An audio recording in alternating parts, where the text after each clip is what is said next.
දැන් ওই විදිහටම ව්‍යාපාදය කියලා කියන්නේ හිතේ ඇති වෙන ගැටීම, ක්‍රෝධය, තරහව, කෝපය, වෛරය, ද්වේෂය මේ ඔක්කොම ව්‍යාපාදයට අයිති වෙනවා. එහෙනම් ව්‍යාපාදය ওই විදිහටම හිතේ පවතින මොහොතක දැන් මේ මොහොතේ ව්‍යාපාදයේ පවතිනවා හිතේ. දැන් මේ මොහොතේ ව්‍යාපාදේ නැහැ. මෛත්‍රී පවතින හිත යන ආදි වශයෙන් දකින්න ඕන. ඒ වගේම යම් හේතුවක් නිසා නූපන්නා වූ ව්‍යාපාදේ හටගත්තාද ඒ මොහොත දකින්න ඕන. මේ මොහොතේ මේ හේතුව නිසා නූපන්නා වූ ව්‍යාපාදේ හටගත්තා. ඒ වගේම විදර්ශනාවෙන් එහෙම නැත්නම් සමතෙන් කොයි හරි ක්‍රමයකින් ඒ ව්‍යාපාදේ පහ කරගත්තාද ඒ හටගත්තා උපන්නා ව්‍යාපාදේ පහ වුණා කියලා දැනගන්න ඕනේ මොහොතේදීම. එහෙනම් ඔය අනුසාරයෙන්ම ව්‍යාපාදයේ පවතින මොහොතත් නොපවතින මොහොතත් යම් හේතුවකින් ඒ ව්‍යාපාදයේ උපදින ආකාරයත් හටගත් ආකාරයත් ඒ හේතු නැසීමෙන් ව්‍යාපාදයේ නිරුද්ධ වූ කාර්යයත් නිරුද්ධ වූ ආකාරයත් ප්‍රඥාවෙන් දැනගන්නවා නම් අන්න ධම්මානුපස්සනා නීවරණ පබ්බය තුල ඔබ ඒ ධම්මාවතේ ගමන් කරනවා නීවරණ පහ කරමින්. එහෙනම් ඔන්න කාමච්ඡන්ද ව්‍යාපාද. ඊළඟට තීන මිද්ද. දැන් මෙතනින් මේ විග්‍රහය නතර වෙන්නේ නැහැ. තව ටිකක් ඉස්සරහට යනවා. මම මේක කෙටියෙන් පැහැදිලි කරන්න. තීන මිද්ද. තීන සහ මිද්ද ස්වභාව දෙකක්. තීන කියන්නේ හිතේ ඇති වෙන කුසීත අලස ගතිය, කම්මැලි ගතිය. මිද්ද කියන්නේ කය ඇති වෙන කුසීත අලස ගතිය. සිතයි කයයි කියලා දෙකක් තියෙනවනේ. මේ දෙකේම මේ කුසීතකම ඇති වෙන අලස ගතිය ඇති වෙනවා. එහෙනම් මෙන්න මේ තීන කියන්නේ අර හැකිලිච්ච සංකෝචන වෙමින් පවතින කම්මැලි සිත. ඒ සිතේ ස්වභාවය. මිද්ද කියන්නේ හැකිලිච්ච සංකෝචන වෙමින් පවතින ඇකිලෙන කයේ ස්වභාවය. එහෙනම් ඔන්න ඔය තීන මිද්දේ කියලා කියන්නේ සිතේ කයේ පවතින අලස ගතිය, නිදිබර ගතිය, කම්මැලි ගතිය, කුසීත ගතිය. එහෙනම් ওই විදිහටම දැන් දැනගන්නවා ආර්ය ශ්‍රාවකයා මේ වෙලාවේ මගේ හිතේ ගතේ හිතේද ගතේද කියලාත් වෙන වෙනමත් දැනගන්නවා.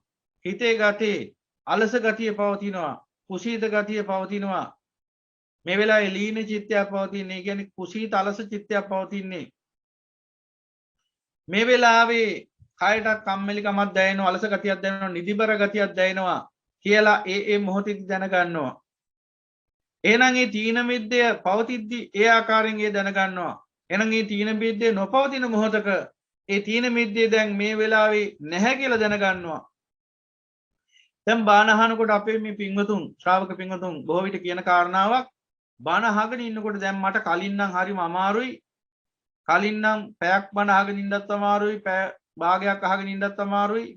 දැන් නම් මට පැය ගාණක් වුණත් එක දිගට බාන අහගෙන ඉන්න පුළුවන්. කලින් නම් පැයක් දෙකක් අහනකොට නිින්ද යනවා. නිදි කිර කර තමයි බණ අහන්නේ. මුලදී එහෙම තමයි තිබුණේ. ඒකේ මොකද? මුලදී තීන මිද්දේ නැමැති අකුසලයේ බලවත්ව තිබිලා තියෙන ඔබේ හිතේ. දැන් කාමච්ඡන්ද ව්‍යාපාද දෙක පැහැදිලිව දන්න නිසා ඒ ගැන මම ආයි කියන්න යන්නේ නැහැ. තීන මිද්දේ ගැන පොඩි සඳහනක් කරේ. ව්‍යාපාදයට ඔබ දන්නවනේ ගැටීම කියන එක. සිතේ ව්‍යාපාදේ තරහව. එහෙනම් තීන මිද්දේ ගැනත් දැන් පොඩ්ඩක් දැනගන්න ඕනේ. මොකද තීන මිද්දේ කියලා කියන්නේ ප්‍රධාන වශයෙන්ම නිවනට බාධා කරන ධර්මයක්. සමුදය ධර්මයක්. බොහෝ විට මනුස්සයන්ට බනහන්න බැරි වෙන්නේ ඔය තීන මිද්දේ නිසා. අනෙක් නීවරණ වලට වඩා භයානකයි මේ නීවරණ එහෙම බැලුවාම. ඇයි ඒ? ඉතින් කොච්චරවත් බනහන්න ගියත් නිදි කිරා වැටෙනවා. හිතටත් කම්මැලි, කුසීතයි, ගතටත් කම්මැලි, කුසීතයි. ඉතින් කොහොමද ධර්මය අවබෝධ කරගන්නේ? කොච්චර උවමනාව තිබුණා. මට කොච්චර පරිණිරවාණයටපත් වෙන්න ඕන කිව්වත් තීන මිද්දෙන් යුක්ත නම් සිත කය දෙක. ඉතින් කොහොමද නිවන්නටපත් වෙන්නේ? දැන් ඉස්සරහට එය දුරු කරගන්න ආකාරයත් විග්‍රහ කරනවා. එහෙනම් අන්නර දිගින් දිගට බනහනකොට හිතේ තියෙන මේ අපිරිසුදු ගතිය පහ වෙලා යනකොට කෙලෙස් පහ වෙනකොට මොකද වෙන්නේ?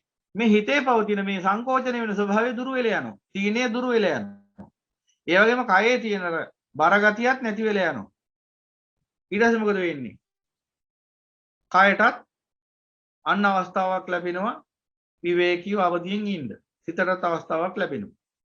ඒ නිසා දැන් පැය ගාණක් බණ අහන්න පුළුවන්. කලින් බෑ. තීන මිද්දේ තියෙන බහුලව තියෙන කෙනාගේ ස්වභාවය තමයි බණ අහන්න ගත්ත ගමන් දොයිය පුතා කියලා තමයි බණ ටික ඇහෙන්නේ. අම්මගේ උකුලේ ඉන්නවා කියලා දැනෙන්නේ. ඊට පස්සේ ඉතින් බොහෝම සැනසිලිදායක නින්දක තමයි පසු වෙන්නේ.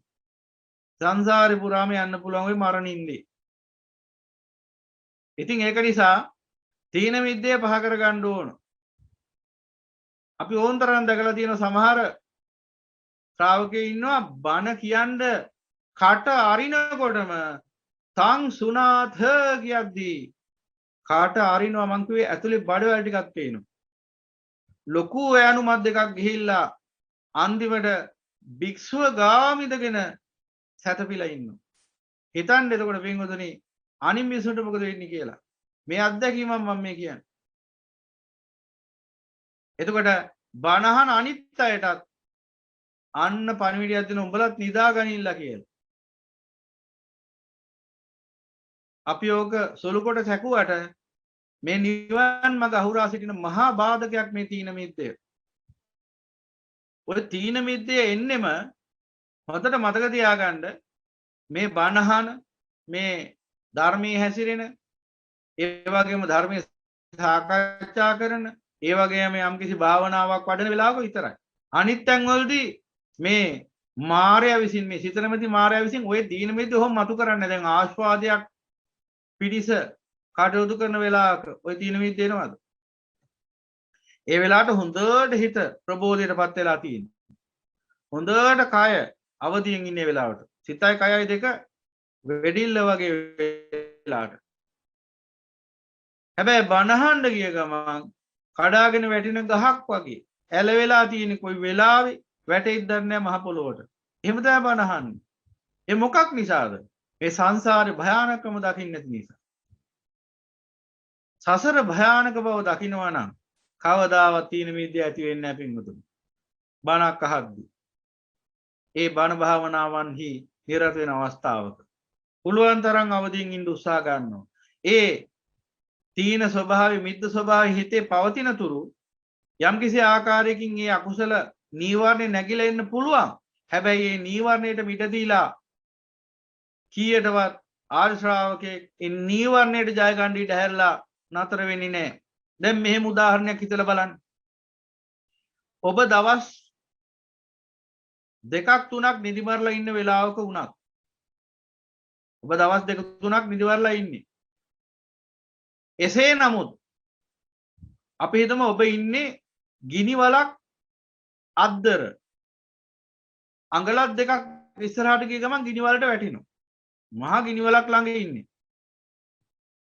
කොච්චර වෙහෙස තිබුණත් කොච්චර නිදිවර ගතිය තිබුණත් කොච්චර අමාරුකම් තිබුණත් ඒ වගේ ගිනි වලක් එහෙම නැත්නම් ඉස්සරහා මහා ප්‍රපාතයක් එහෙම නැත්නම් මහා භයානක උවදුරක් ඉස්සරහා නම් ඔබ ඉන්නේ කීයටවත් ඔබට නිින්ද යන්නේ නැහැ. හැබැයි ඉස්සරහා තියෙන ගිනි වලක් ඉස්සරහා තියෙන මහා භයානක ප්‍රපාතයක් ඉස්සරහා තියෙන්නේ මහා ව්‍යසනයක් උපද්‍රවයක් කියලා දන්නේ නැත්නම් අනිවාර්යෙන් ඔබට නිින්ද යනවා. එහෙනම් ඒ බව සිහි කරමින් ඉන්නවා නම් කොයිතරම් අමාරුවක් තිබුණත් අවදියෙන් ඉන්නවා. ඇයි? වැටුනොත් වැටෙන්නේ මහා ගිනි වලකටයි. ඒ නිසා තීන මිද්දේ භයානකයි. තීන මිද්දේ පහ කර ගන්නට ඕන. මොකද අනිකුත් අකුසල් වගේ දැන් කාමච්ඡන්දය කියන එක නිന്ദා ලැබිය යුතුයි. ඒක ඇස් දෙකටම හොඳටම පේනවා. ඒකට දොස් නගන්නත් පුළුවන්. ඔය කාමයේ පහ කරගන්න කියලා ඍජු අවවාද කරන්නත් පුළුවන්. ව්‍යාපාදයක් එහෙමයි. තරහ, වෛරය, ක්‍රෝධය, ද්වේෂය ඒ සියල්ලට ඍජුව නිඳා කරන්න පුළුවන්. ඒ සියල්ල පහ කරගන්න කියලා අවවාද කරන්නත් පුළුවන්. නමුත් තීන මිද්දේ කියන එක වංචනික සිත විසින් තමන්ගේ වාසියට යොදා ගන්න. මේ හේතු නිසායි මට මේ නිින්දය.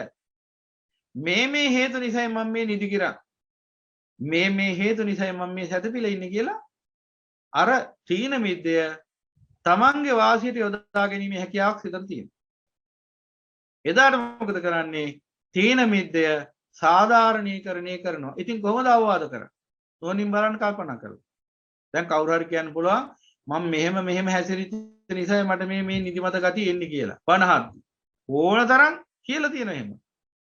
ඉතින් අවවාද කරලා පළක් තියනවද? වැඩක් නෑ. ඇයි ඒ? Taman දැනගන්න එපැයි. ධර්මයේ ඇසීමේ හෝ නොඇසීමේ වැදගත්කම මොකක්ද කියලා. ධර්මයේ ඇසුන් නැතුනොත් Tamanට මේ විනාශයක්වත් වෙන්නේ. එතකොට හේතු දක්වලා වැඩක් තියෙනවා. ඒ හේතු නිසා ප්‍රමාදයටපත් වෙන්නේ, වෙනසීමටපත් වෙන්නේ, දුකටපත් වෙන්නේ කවුද? තමන්මනේ. එහෙනම් හේතු දක්වන්නේ නැහැ කවදාවත් බුද්ධ ශ්‍රාවක ධර්මයේ ඉස්සරහා. අන්නේ දුර්වලකමත් හදා ගන්න ඕන. ඔබ තුලත් ඒ අඩුපාඩුව තියෙනම් ඔබත් ඒක හදාගන්න. හේතු දක්වලා තේරුමක් නැහැ. අපිට හේතු දැක්වුවා කියලා ඔබ නිවනටපත් වෙන්නේ නැහැ. එහෙනම් තීන මිද්දය හිතේ හටගත්තාද? මේ මොහොතේ තීන මිද්දෙන් යුක්ත සිතක් කියලා දැනගන්න ඕන. කයක් කියලා දැනගන්න ඕන. තීන මිද්දේ පහ වුණාද? නොපවතින මොහොතක්ද? මේ මොහොතේ හිතේ තීන මිද්දේ නැහැ. කයේ මිද්දේ නැහැ. හිතේ තීනයක් කයේ මිද්දයක් නැහැ. තීන මිද්දේ නැහැ කියලා දැනගන්න ඕන. එහෙනම් දැන් මේ මොහොත ගැන සිහි කරලා බලන්න, ආවර්ජනය කරලා බලන්න. එතකොට ඔබට බලා ගන්න පුළුවන් මේ වෙලාවේ නීවරණය ඔබ තුල පවතිනවද නැද්ද කියලා. ඔය නීවරණයේ මේ මොහොතේ ඔබ තුල පවතිනවා නම් ඔබට නිකන් S2 නිලංකාර වෙලා යනවා පේන්න පුළුවන්. ඉස්සරහ රූප නිකන් පෙනී නොපෙනී යනවා පේන්න පුළුවන්. සද්ද නිකන් ඇහෙනව නැහෙනව වගේ වෙන්න පුළුවන්. වචන 10ක් විතර කියද්දි 5ක් විතර ඇහෙනව 5ක් විතර ඇහෙන්නේ නැහැ වගේ දැනෙන්න පුළුවන්. තව ටික වෙලාවකින් සායනේ තමයි මේ ලෝකේ තියෙන සැප ඇතිම ස්ථානීය කියලා පේන්න පුළුවන්. ඇඳ. එහෙම හිතෙන්න පුළුවන්, දැනෙන්න පුළුවන්. එහෙම වීගෙන එනවා නම් ඒ කියන්නේ තීන මිද්ද අකුසල නීවරණයෙන් ඔබගේ සිත වෙලා ගනිමින් ඉන්නේ. හොඳට අහගෙන ඉන්න දැන් කොහොම හරි ටොක්ක්ක් යනගෙන හරි කන මෙරිකන්න අනිත් පැත්තට. තීන මිද්දේ පහ කර ගන්න පුළුවන් ක්‍රම තියෙනවා. දැන් ওই ළමයි භාවනා මේ ළමයි ඉස්කෝලේ ඉගෙන ගන්නකොට පාඩම් කරනකොට විශේෂයෙන් පාඩම් කරනකොට ඔය රැයට නිින්ද යන නිසා වතුර බේසකට කකුල් දෙක දාගෙන ඉන්නේ. එතකොට පාඩම් කරද්දී තීන මිද්දේ පහ කරගන්න පුළුවන්කම ලැබෙනවා. බනහදි තමයි බැරි. ඉතින් එහෙනම් තීන මිද්දේ ඇති මොහොතක තීන මිද්දේ ඇතයි දැනගන්නවා. තීන මිද්දේ නැති මොහොතේදී තීන මිද්දේ නැතයි දැනගන්නවා. යම් කිසි හේතුවක් නිසා තීන මිද්දේ නූපන්නා වූ තීන මිද්දේ හටගත්තාද? ඒ මොහොතේදී හටගත්තා කියලා දැනගන්නවා. යම් කිසි මොහොතක තීන මිද්දේ හේතු නැසීමෙන් නිරුද්ධ වුණාද? පහ වෙලා ගියාද? ඒ තීන මිද්දේ පහ වුණා කියලා නුවණින් දැනගන්නවා. ප්‍රඥාවෙන් ඉවසා බලා දැනගන්න. අහගෙන ඉන්න ආහාර සූත්‍රේ, නීවරණ ආහාර සූත්‍රයේදී මේ නීවරණයන්ට ආහාරය වෙන්නේ මොනවද? අනාහාර නීවරණයන්ට ආහාර වෙන්නේ මොනවද? අනාහාර වෙන්නේ මොනවද? නීවරණ වැඩෙන්නේ කුමක් නිසාද? නීවරණ පහ වෙන්නේ කුමක් නිසාද කියලා දැන් පැහැදිලි කරනවා. එතකොට පින්වතුනි එහෙනම් ඔන්න ඔය ආකාරයෙන් තීන මිද්දය චිත්තසංතානිය තුළ පවතිනවාද? කය තුළ පවතිනවාද? සිත කය දෙක තුළ තීන මිද්ද ස්වභාවය පවතිනවාද? නොපවතිනවාද? යම් හේතුවක් නිසා හටගත්තාද? හට නොගත්තාද? හටගත්තා වූ තීන මිද්දේ පහ වුණාද කියලා දැනගන්න පුළුවන් නම් ඔබ ධම්මානුපස්සනාව තුළ ඉන්න කෙනෙක්. දැන් මේවා කියද්දී ඔබට තේරෙන්න පුළුවන්. ඔබ නොදැන හරි සතර සතිපට්ඨානෙ වැඩෙන බව. අන්න ඒකයි කියන්නේ. දැන් මේ කියන නීවරණයන්ගෙන් නිදහස් වෙන්න ඔය කොහේ හරි යන්න ඕනද? ඔබ පන්සලකට. කොහේ හරි භාවනා මධ්‍යස්ථානකට යන්න ඕනද? කොහේ හරි භාවනා වැඩමුළුවකට යන්න ඕනද? ඒ කියන්නේ භාවනා වැඩමුළුවට ගියාම විතරයිද කාමච්ඡන්ද ව්‍යාපාද තීන මිද්ද උද්ධච්ච කුක්කුච්ච විචිකිච්ඡා කියන නිවරණ නැගෙන්නේ. අනිත් වෙලාවට නෑ.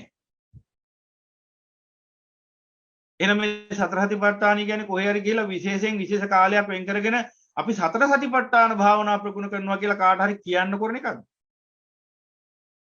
දැන් බලන්න ඕනේ දැන් මේ නිවර්ණ නැගෙන්නේ කොයි වෙලාවෙද? දැන් මෙතෙක් ඔබට කායानुපස්සනා, වේදනානුපස්සනා, චිත්තානුපස්සනා ගැන විග්‍රහ කළානේ. ඒ කායන් පරිහරණය වෙන්නේ කොහේ හරි භාවනා වැඩසටහනකට ගියාම විතරයිද? වේදනා පරිහරණය වෙන්නේ කොහේ හරි භාවනා වැඩසටහනකට ගියාම විතරයිද? චිත්ත පරිහරණය වෙන්නේ කොහේ හරි වැඩසටහනකට ගියාම විතරයිද? දැන් ඒ වගේම ධම්ම. දැන් එහෙනම් බලන්න ඕනේ මේ ධම්ම කොටස පරිහරණය වෙන්නේ කොහේ හරි ගියාම විතරයිද කියලා. එහෙම විතරයි නම් ප්‍රශ්නයක් නැහැ. එහෙමයි මේ විදිහට කරගෙන ගියාට කමන්නේ නැහැ. හරස් ප්‍රශ්න අපෙන් එහෙම අහලා තේරුම්න්නේ නැහැ. හාමුදුරනේ එතකොට අපි මෙච්චර දවසක් කරන් ආපු වැඩේ වැඩක් නැති වැඩක්ද කියලා. මගෙන් නම් අහන්න එපා ප්‍රශ්න. ඊටාම කරුණාවෙන් සිහිපත් කරලා කියන්න. කැමති කෙනකින් ඔබේ ප්‍රශ්නේ අහගන්න. බුදු පියාණන් වහන්සේ පෙන්වා දෙන මේ සතර සතිපට්ඨානිය අනු ජීවිතයේ පුරාම වැඩෙන භාවනාවක් මිසක් විශේෂ කාල පරාසයක වැඩෙන භාවනාවක් එහෙම නෙවෙයි. මුළු ජීවිතේම භාවනාවක් බවට පත් වෙනවා සතර සතිපට්ඨානිය වැඩෙනකොට. දැන් එහෙනම් ඔන්න තීන මිද්දේ දැක්ක අපි. කාමච්ඡන්ද ව්‍යාපාද තීන මිද්ද. ඊළඟට උද්ධච්ච කුක්කුච්ච. උද්ධච්ච කියන්නේ හිතේ විසිරෙන ස්වභාවය. කුක්කුච්ච කියන්නේ හිතේ පසුතැවෙන ස්වභාවය. හිත විසිරෙනවා පසුතැවෙනවා. ওই ස්වභාව දෙක. දැන් මේ වෙලාවේ බණ අහගෙන ඉන්නකොට උනත් හිත විසිරෙන්න පුළුවන්. ඒ කියන්නේ දැන් මේ වෙලාවේ බණ අහගෙන ඉන්නකොට එකපාරට මතක වෙනවා හත්තිලව්වයි හොද්ද ලිපේ කියලා. දැන් මොකද වෙන්නේ? හිත විසිරිලා ගියා. ධර්මයේ පැත්තකට ඉස්කලා දැම්මත් දිව්වක් කුසියට. නැත්නම් මේ වෙලාවේ රෙදි වලලා තියෙනවා එළියේ. වහින ඕන්න. දැන් මොකද වෙන්නේ? හිත විසිරිලා යනවා. මේ සාමාන්‍ය සිදුවීමක් මං කිව්වේ. දැන් අපි මෙහෙම බණ අහගෙන ඉන්නවා හොඳ උනන්දුවෙන්. දැන් හාමුදුරුවෝ බණ දේශනා කරගෙන යනකොට මොකක් හරි උපවාගකට උපාධිය ගැන කියනවා. කිව්ව ගමන් ඇත්ත නේන්න මටත් මේ උපාධිය වැඩ කටයුතු තියෙද්දිනේ මම මේ ඇවිල්ලා බණ අහන්නේ. ඒකට පාඩම් කරන්න තියෙනවා. හෙට අනිද්දාට විභාගේ තියෙනවා. නැත්නම් සාමාන්‍ය පෙළ උසස් පෙළ උපාධිය මොකක් හරි කවන්නේ. විභාගෙට පාඩම් කරන්න තියෙනවා. විභාග ලියන්න තියෙනවා. මට මේ ඒ කාලේ නේද මම මේ ඇවිල්ලා බණ අහන්නේ. මට දැන් මොකද වෙන්නේ? මට විභාගේ පාස් කරගන්න බැරි වේද මේ වැඩි? යනාදී වශයෙන් ඔන්න ඒ ගැන හිතන්න පටන් ගන්නවා. දැන් මොකද වෙන්නේ? හිත විසිරිලා යනවා. අර සමාධිමත් හිත, අර සංසුන් හිත නොසන්සුන් වෙනවා. ඊට පස්සේ මොන බණ ඇහිල්ලක්ද ආයි. ඊට පස්සේ තුච්ච නින්දේ සිට කියන්නේ ඵලයන් ගිහිල්ලා ඒ සාමාන්‍ය පෙළ විභාග කරගනින්, උසස් පෙළ විභාග කරගනින්, උපාධිය ගනින්. මොකද සංසාරේ කවදා හරි දවසක ඔබට නිවන උරුම කරලා දෙන්නේ ඔන්න ඔය විභාග වලින් තමයි කියලා. ඔබ මේ ජාති ජරා ව්‍යාධි මරණ ශෝක පරිදේ දුක් දොමන සුපාස සියල්ලෙම නිදහස් කරන්නේ ඔන්න ඔය විභාග වලින්. ඔය ලැබෙන A වලින් B වලින් ඒ වගේම ලැබෙන සාමාර්ථ වලින් ෆස්ට් ක්ලාස් වලින් ඕවෙන් තමයි කවදා හරි දවසක මේ සංසාර ගමනේ දුක අවසන් වෙන්නේ. නිසා ඉක්මනට ගිහිල්ලා ඒ වැඩේ කරගනින් කියලා තුච්ච නින්දසිත ඒ ධර්මයේ අහන්නට බාධා කරමින් එලවා දමනවා එතනින්. ඒ නිසා අනවශ්‍ය කිසි දෙයක් හිතන්න එපා. මේ උද්දච්ච කියන ස්වභාවයෙන් හිත මුදවගෙන නිදහස් වෙලා බණහන්න මම පොඩි ඔබට උපක්‍රමයක් කියනවා. මෙන්න මෙහෙම බණහන්න. දැන් බණ අහගෙන ඉන්නකොට ඔබට හිතෙනවා හෙට කරන්න තියෙන වැඩ අනිද්දා කරන්න තියෙන වැඩ යනාදී වශයෙන් ඉදිරියට කරන්න තියෙන වැඩ. ඔය හිතේ නොසන්සුන්භාවය ඇති වෙන්නේ ඔන්න ඔය නිසා. උද්දච්චය කියන ස්වභාවයට එන්නේ. එහෙනම් ওই ස්වභාවයෙන් නිදහස් වෙන්නේ කොහොමද? දැන් අපි හිතමු මෙහෙම. යම්කිසි මිනිස්සෙක් එල්ලා මරන්නට නියම කරනවා. එල්ලා මරන්නට නියම කරලා ඔහුට වෙලාවක් දෙනවා අද රාත්‍රී 10ට අපි හිතමු නිකන් උදාහරණයක් අද රාත්‍රී 10ට ඔබ එල්ලා මරනවා. ඒකාන්තයි. නියම කරලා ඉවරයි උසාවියෙන්. ඈ 10ට මරන්න. දැන් වෙලාව රෑ 8යි කියලා හිතමු. ඉතින් අහනවා ඒ අදාළ විනිසුරුවරුන් ඒ වදකයා එහෙම අහනවා ප්‍රශ්නයක් ඔබේ අවසාන ඉල්ලීම මොකක්ද? මේ පුරුෂයා ඥානීය මාත්‍රයක් හරි ඇති මිනිහෙක් කියමුකෝ. ඥානීය මාත්‍රයක් හරි නැත්නම් ඔය වෙලාවෙත් ඉල්ලන්න පුළුවන් කසිප් බෝතලයක්. අපි හිතමුකෝ ඥානීය මාත්‍රයක් හරි තියෙන කෙනෙක් කියලා. ඒ මිනිහේ නම් කියයි දැන් ඉතින් මැරෙනවනේ. දැන් ඉතින් මරණයෙන් පසු ජීවිතය සැපවත් කරගන්න නම් මේ මොහොතේ හරි මම පිනක් දහමක් කුසලයක් රැස් කරගන්න ඕන. නිසා හොඳම දේ තමයි මට බණක් අහන්න දෙන්න. අර විනිසුරුවරු ඊටාම සතුටින් ඒ ධර්ම දේශනාව ලෑස්ති කරලා දෙනවා. දැන් වෙලාව රෑ 8යි රෑ 10ට එල්ලා මරනවා. පැය දෙකයි හරියටම තියෙන්නේ. එතකොට ඔය පුරුෂයා දැන් හොඳටම දන්නවා රෑ 10ට එල්ලා මරනවා කියලා. පැය දෙකයි දැන් තියෙන්නේ බණ අහන්න. දැන් කවුරු හරි හාමුදුරු කෙනෙක් ඔහුට කරුණාවෙන් ධර්මයේ දේශනා කරනවා. ඔය ධර්මයේ දේශනා කරද්දී ඔය පුරුෂයා දැන් රෑ 10ට එල්ලා මරන්න නියමිතයි. ඔය පුරුෂයා කල්පනා කරයිද මෙහෙම? මේ බණ ටික අහන ගමන් කල්පනා කරයිද හෙට උදේට මට අහවලා මුණ ගැහෙන්න තියෙන. අනිද්දාට මට අර අලුතෙන් ගත්ත ඉඩමේ ගේ හදන්න පටන් ගන්න වැඩ කටයුතු ආරම්භ කරන්න තියෙනවා. ඊට පහුවෙන්දට මගේ විභාගයක් තියෙනවා. ඒකට පාඩම් කරන්න තියෙනවා. ඒකට අවශ්‍ය කටයුතු සම්පාදනය කරගන්න තියෙනවා. ලබන සතියේ මගේ විවාහයට අවශ්‍ය කරන කටයුතු ඒ විවාහගේ උසුම්ගත කටයුතු කරගන්න තියෙනවා. ඔහොම හිතයිද? නැත්තම් අල්මාරියේ මෙච්චර සල්ලි තියෙනවා. අච්චර සල්ලි තියෙනවා. බැංකුවේ මෙච්චර තියෙනවා. අච්චර තියෙනවා. ඕවා හිතයිද? මොනවා හරි හිතයිද ඔය අනවශ්‍ය දෙයක්? නෑ හිතන්නේ නෑ අයියේ. හොඳටම දන්නවා රෑ 10ට මරනවා කියලා. රෑ 10ට මරණේන බව දන්න නිසා ඔහු සියලු අරමුණු නිමිති පැත්තකින් තියලා ඉතාම උමනාවෙන් බණ ටික අහනවා ඒකාන්තයි. හැබැයි ඥානවන්තයෙක් ඉන්න අඥානීන් නම් උතනදිත් ඔය කාරණාව සිද්ධ වෙන්නේ නැහැ. මොකද මරණය ගැන සිහි කර කර ඉන්න පුළුවන්. හත් විලාවේ මම මැරෙනවා නේද? කයියෝ මම මැරෙනවා නේද කිය. එතකොටත් මරණානුසතිය නෙවෙයි ඒක. ඒකයිල මෝඩකම. මරණානුසතිය නම් වැඩිලා තිබුණේ. එහෙනම් මම කොහොමද රාය 10ට මැරෙනවානේ. එහෙනම් ඉස්සෙල්ලාම ඉක්මනින්ම මේ ධර්මය අවබෝධ කරගන්න ඕන කියන තැන ඉඳගෙනයි බණ අහන්නේ. එහෙනම් ඒ විදිහට බණ අහනවා නම් මේ පුරුෂයා ඔහුට කිසිම කාලයක උද්දච්ච කියන නිවන්නේ නැගෙන්නේ නැහැ අයියේ. හිත විසිරිලා යන්න හේතුවක් නැහැ. මොකද විසිරෙන්න අරමුණක් පේන්නේ නැහැ. ඇයි? තව සුළු මොහොතකින් මරණය උදා වෙනවා කියලා පේනවා. එහෙනම් ඔබේ හිත විසිරෙන්නේ ඇයි? ඔන්න ඔය ඔබවත් එල්ලලා මරන්නට නියමිත බව ඔබ නොදන්න නිසා. දැන් ඔහු නම් අඩුමතරමේ දැනගෙන හිටියා තව පැය දෙකකින් එල්ලලා මරන්නට නියමිතයි කියලා. අපි නම් දන්නේ නැහැ. තව පැය දෙකක් නෙවෙයි. තව පැයකින්, තව පැය භාගයකින්, තව විනාඩි 5කින්, තව විනාඩියකින් එල්ලලා මරන්න නියමිතද කියලා. මේ බණ දේශනා කරමින් ඉන්න ගමන් මේ භික්ෂුවගේ පණ ටිකක් යන්න පුළුවන් හොග්ගාලා. එකපාරටම හෘදයාබාධයක් ආවා. මොලේ නහරයක් පිපුරුවා. නැත්නම් මොකක් හරි වෙන අභ්‍යන්තරයේ විශාල විනාශයක් සිද්ධ වුණා. මේ මොහොතේම පණ ගියා. අර දැන් කොරෝනා හැදිච්ච රෝගීන් මේ hina වෙවි ඉන්න ගමන් පණියයි. එහෙනම් මේ භික්ෂුවත් මේ බණ ටික කියමින් ඉන්න ගමන් මේ ධර්මස්තනිය උඩම අපවත් වෙනවා තව ටික වෙලාවකින්. එහෙම වෙන්න පුළුවන්. එහෙම නෑ කියන්න බෑ ඔබටවත් මටවත්. ඒ වගේම තමයි ඔබට. මේ බණ ටික අහගෙන ඉන්න ගමන් පාන යන්න පුළුවන් කාගේ හරි. හෙට උදේ දිල්හන් මහත්තයා මේ භික්ෂුව ජීවතුන් අතර හිටියොත් කතා කරලා කියයි හාමුදුරනේ හරි වැඩි. අන්නර රටේ අහවල් නගර හිටපු කෙනා බණ අහගෙන ඉන්නකොට පණ ගියා කියලා. එහෙම නොවෙන්න පුළුවන් කියලා කියන්න පුළුවන්. මේක විහිළුවක්ද? හිතලා බලන්න මොනින් බලන්න. නමුත් අපිට ඕක සිහි වෙන්නේ නැත්තේ ඇයි? අපි මරණේ කල් දාගෙන ඉන්නේ කාට උමනා විදියටද? තුච්ච නින්දේ සිත දුමනා විදියට. සිත මරණේ කල් දාලා තින්නේ. වාට තව කල් තියෙනවා සෑහෙන්න. ඔයා බය වෙන්න එපා. වාට තව බණ අහන්න ඕන තරම් කාලේ තියෙනවා. ඒ නිසා දැන් බණ ඇහුවේ නැතුවට කමන්නේ නැහැ. දැන් මේ බණ ටික ඇහුවත් කමන්නේ නැහැ. මෙතන කාන් දෙකෙන් විතරක් අහපන්. හිතින් අහන්න එපා. හිතින් මොනවා හරි කල්පනා කරපල්ලා. ලෝකේ තියෙන වගඵල ගැන, හෙට කරන්න තියෙන වැඩ ගැන, අනිද්දා කරන්න තියෙන වැඩ ගැන තව අවුරුද්දකින් දෙකකින් අවුරුදු 10කින් හරි කමන්නේ නැහැ. පස්සේ කරන්න තියෙන වැඩක් ගැන හරි කමන්නේ නැහැ. දැන් කල්පනා කරා. කියලා තුච්ච නින්දිත සිත ඔබට අවවාද කරයි මේ වෙලාවේ.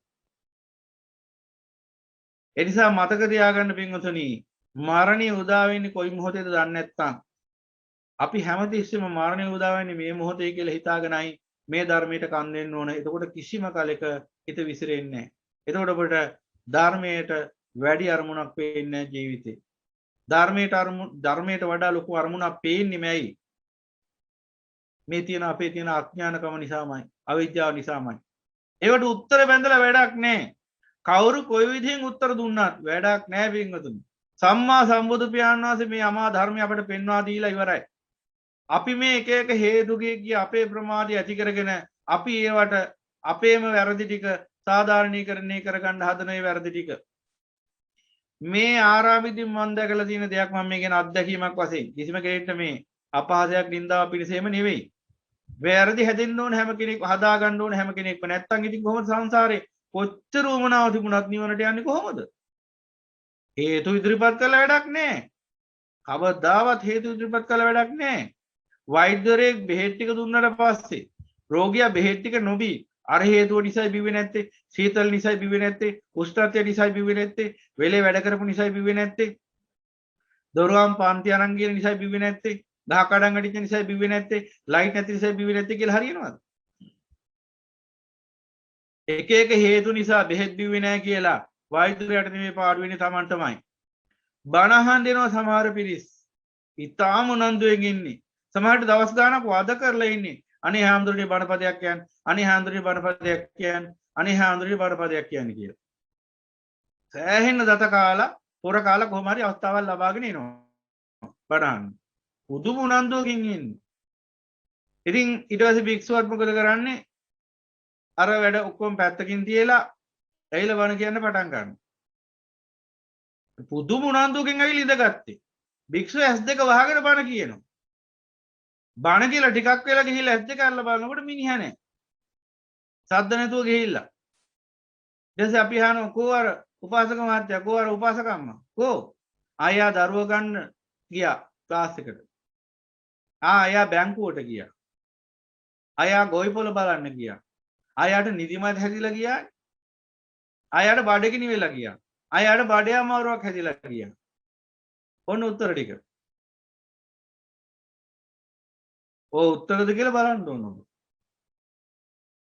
ඉතින් ඔය ඇයි අන්නර උද්දච්ච ස්වභාවය නිසා කරන්න දෙයක් නැහැ පින්වතුනි. පංච උපාදානස්කන්ධයම අත්හැරෙන නිවනක් නෙමෙයි පෙන්වා දෙන්නේ. පංච උපාදානස්කන්ධය කෙරෙහි පවතින තෘෂ්ණාවෙන් නිදෙන්න නම් අපි වෝහාරික වශයෙන් ප්‍රායෝගික වශයෙන් ඒ ධර්මයේ ජීවත් වෙන්න එපයි. පුංචි පුංචි හැලහැප්පීම් වලදී ඔබ නිවන අත්හැරලා දානවා නම් ධර්මයේ පැත්තකට විසි කරනවා නම් ඔබට හිතෙනවා නම් තථාගතයන් වහන්සේ දේශනා කරපු මේ පරම දුර්ලභ ශ්‍රී සද්ධර්මයට වඩා දරුවා පන්තියෙන් ගන්න එක ලොකුයි කියලා. ඒ ධර්මයට කන් දෙනවට වඩා ඔබ සංසාරේ තව ගොඩක් දුර යනවා කොච්චර උවමනාව තිබුණත් නිවන් දකින්න. මේ ධර්මය හොඳට අවබෝධ කරගන්න මේ ධර්මය කරන්න දෙයක් නැහැ. එහෙනම් ඒකට වැඩපිළිවෙලක් යොදා ගන්න ඕන ඔබ. ඔබට ධර්මයෙන් නම් වටින්නේ. ඔබ ධර්ම දේශනාවට කන් දෙන මොහොතේදී බාධාවන් ඇති නොවන ආකාරයට හැසිරෙන්න ඔබ වැඩපිළිවෙල යොදා ගන්න ඕන ඔබේ නුවණින්. දැන් හිතන්නකො මෙහෙම ඔබට දරුණු හෘදයාබාධයක් තියෙනවා. ඔබ වෛද්‍යවරයෙක් ආවට යනවා. වෛද්‍යවරයා කියනවා ඔබගේ හෘද සැක්කමක් කරන්න ඕන. දැන් ඔබ හෘද සැක්කමට අරගෙන යනවා තියටර් එකට. ගිහිල්ලා ඉවරලා ඇඳුම් එහෙම අන්දලා ඔක්කොම කරලා ඉවරලා හෘදයාබාධයේ සංසිඳවන්න හෘද සැක්කම කරන්න පටන් ගන්නකොටම ඔබ කියනවා මේ දොස්තර මහත්තයා මගේ දරුවා ක්ලාස් එකේදී මං එයාව අරගෙන ඉන්නම් කියලා. එහෙම යනවද නැගිටලා? එදාට එක්කෝ දරුවාට ක්ලාස් එක එපා එක්කෝ දරුවා ක්ලාස් එකෙන් ගන්න වෙන කෙනෙක් හරි පාටල කරලා නේද ඔබ ඇවිල්ලා ඒ සැක්කම කරගන්නේ. හැබැයි මේ කෙලෙස් කටුව ගලවන සැක්කමේදී කෙලෙස් කටුව ගලවන සැක්කමේ මේ මිනිස්සුන්ට ධර්මය අවබෝධ වෙන්නේ නැත්තේ ධර්මයේ පිහිටන්නේ නැත්තේ ධර්මයට ගරු කරන්න දන්නේ නැති නිසා. ධර්මයට ගරු කරන්න දන්නේ බොහෝ දෙනෙක්. මේ පරම දුර්ලභ ශ්‍රී සද්ධර්මයේ වටිනාකම දන්නේ බොහෝ දෙනෙක්. එහෙම දන්නවා නම් පින්වතුනි මේ මනුස්සයාට ධර්මයේ අවබෝධය පිහිටනවා. ධර්මයේ ධාරණය වෙනවා. බොහෝ දෙනෙක්ට ඒ අවබෝධය නෑමයි. මම ඒක දැකලා තියෙනවා සත්‍ය වශයෙන්ම ධර්ම දේශනා කරද්දී. ඊටාම සුළුතරයකට තියෙනවා ඒ ධර්ම ගරුත්වය. මම පොඩි කාරණා දෙකක් තුනක් කිව්වොත් එහෙම දැන් මේ තමයි වෝහාරික ධර්මය. දැන් ඔබ හිතන්න එපා මේක දැන් මේ මාතෘකාවට අදාළ නෑ කියලා. එහෙම හිතනවා සමහර මෝඩකම. ඒ නිසා තමයි හැමදාම වෙනසි ඉන්නේ. කොච්චර ධර්මයේ දේශනා කළත් එකම ප්‍රශ්නේ ආයෙ අහන්න වෙන්නේ ඇයි? කොච්චර දේශනා කරත් ධාරණීය වෙන්නේ ඇයි ඒ? ඒ තමන්ගේ තියෙන උඩඟුකම නිසා. මොකක් හරි තියෙන තමන්ගේ අඥානකමක් නිසා. දැන් ධර්ම ගරුත්වයක් නැති අවස්ථා මම දැකලා තියෙනවා. මෙන්න මේවා උදාහරණයක්. දෙකක් මම කියන්නම් ප්‍රධාන වශයෙන්. දෙකක් නේ තුනක්ම කියන්නම්. එකක් තමයි ධර්ම දේශනා කරද්දී අතර මගින් නැගිටලා යන්නේ. ඒක තමයි ධර්මයට කරන ලොකුම නිගරුව. ඒ නිසාම ඔහුට සංසාරව විදිහටම ඇවිදගෙන යන්න වෙනවා හැමතැනින්ම. නැගිට. මේ භවයෙන් නැගිටලා ඊළඟ භවයට ඇවිදගෙන යනවා. ඔහොම සංසාරේ පුරාම ඇවිදගෙන යනවා. කවදාවත් ඒ සමවත් සෝය සංසිඳුණු සිතින් ගමන නතර වෙන්නේ සංසාරයේ ගමන නැවතීමේ නිවන අනන්ත කාලයක ඉඳලා ඇවිද්ද පුරුදු අදටත් තියෙන නිසා ධර්ම දේශනා මැදිනුත් ඇවිදගෙන යනවා. මෙන්න එක ලක්ෂණයක්. මොන හරි අත්‍යවශ්‍ය හේතුවක් වෙලා අපි හිතමුකෝ ශාරීරික අවශ්‍යතාවක් ඉදිලා එහෙම යන එක නෙමෙයි මම මේ කියන්නේ. ධර්මයට ගරුණ කරමින් නැගිටලා යන පිරිසක් ඉන්නවා. ඕන තරම් එහෙම මම දැකලා තියෙනවා. ඊට පස්සේ භික්ෂුව හොයලා බලනවා අයියා එහෙම ගියේ කියලා. එතකොට වැඩකට නැති ලද බොළඳ දෙයකට සමාජයට ගිහිල්ලා තියෙන එළියට නැගිටලා. ඊළඟට ධර්මයේ දේශනා කරන තැනක කතා කරන එක.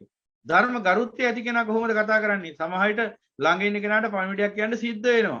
වස්ත්‍රයට ගිනි ඇවිලෙනවා වෙන්න පුළුවන්. ඔන්නවාගේ වස්ත්‍රය ඇවිලෙනවා කියලා කියන්න වෙනවා. එතකොට ඒකක් කනට කළ රහසින් කියන්නේ. ධර්ම දේශනාවට බාධාවක් ඇති නොවන ආකාරයෙන්.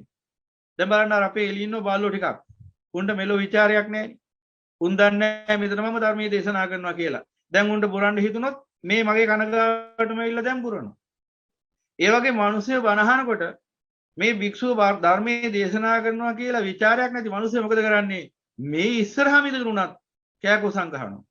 හයියෙන් කතා කරනවා. එයාලා අදහසු මාරු කරගන්නවා. ඊට පස්සේ ඔය වැඩේ කරන්න එපා. ඔය වැඩේ කරන්න එපා. ඔය වැඩේ කළා නුඹලා වෙනසෙන්න එපා කියලා අවවාද කරොත් අන්න හාමුදුරු කිපුණා. අන්න හාමුදුරන්ට කේන්ති ගියා. අන්න හාමුදුරන්ගේ දේශය කියලා අපවාදත් කරනවා. ඒ දෙවෙනි. ඊළඟ එක තමයි බණහන්ඩහම දුරකතන පරිහරණය කරන එක. ඒ ධර්ම ගරුත්වය නැති බව පෙන්වන එක ලක්ෂණයක්. අමා මෑණියන් වහන්සේ අසංකල්ප ලක්ෂයක් තිස්සේ දුක් විඳලා ඒ මහා කාරුණික උතුමන් වහන්සේ මේ ලෝකයට දේශනා කරපු මේ අමා ධර්මයේ වටිනාකම යම් මිනිසෙට තේරෙනවා නම් ඒ මිනිසයා කවදාත් මේ අමා ධර්මයේ ඉස්සරහා කිසිදු ආකාරයකින් ඒ අමා ධර්මයට අංශු මාත්‍රයක සිතුවිලි මාත්‍රයකින් වචන මාත්‍රයකින් ක්‍රියා මාත්‍රයකින් නින්දාවක් අවමානයක් සිද්ධ වෙන අන්දමට හැසිරෙන්නේ නැහැ. අන්නේ පුද්ගලයාට ධර්මයේ පිහිට නොහිටත් උඩින් ඔබට ඕන මේ සංසාර දුකින් සදාහරණ නිදහස ඒ සදාතනික අජරාම රමා මහා නිවනින් සැනසෙන්න නම් ඔබේ ජීවිතයේ අංක එක ධර්මයට තමයි ගරු කරන්න ඕන. ධර්මයට ගරු කරනවා කියන්නේ සම්මා සම්බුදු පියාණන් වහන්සේට ගරු කරනවා කියන එක. ඊළඟට ආර්ය මහා සංඝරත්නයට ගරු කරනවා කියන එක. එහෙනම් බුදුරජාණන් වහන්සේට සැබෑ වශයෙන් ගරු කරයි නම් ඔහු ධර්මයට අනිවාර්යෙන් ගරු කරනවා. ධර්මයට ගරු කරයි නම් ඔහු සැබෑ වශයෙන් ඒකාන්තයෙන්ම සම්මා සම්බුදු පියාණන් වහන්සේට සත්‍ය වශයෙන්ම ගරු කරනවා.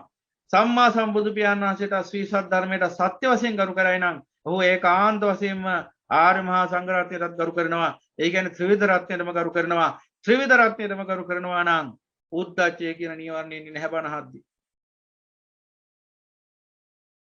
උද්ධච්චය කියන නීවරණය ඉන්නේ නැහැ බණහද්දි.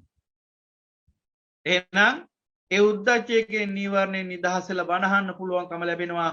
බණ භාවනාවන්හි නිරත වෙන්න පුළුවන්කම ලැබෙනවා. මෙන්න මේ සිත සැලසෙනවා. කෙනෙක්ට මෙන්න මේ බුද්ධ ධම්ම සංඝ කියන ත්‍රිවිධ රත්නයේ කෙරෙහි ගෞරවනීය ප්‍රසාදය ඇති කරගත්තා නම් ඒක සත්‍ය වශයෙන් වෙන්න ඕන. බොරුවට නෙවෙයි කාටවත් පේන්නේ එහෙම නෙවෙයි. එහෙනම් කුක්කුච්ච කියන්නේ මොකද්ද? කුක්කුච්ච කියන්නේ හිත පසුතැවෙන ස්වභාවය. හිත පසුතැවෙන ස්වභාවය. විවිධාකාර හේතු නිසා හිත පසුතැවෙන්න පුළුවන්. විවිධාකාර හේතු නිසා.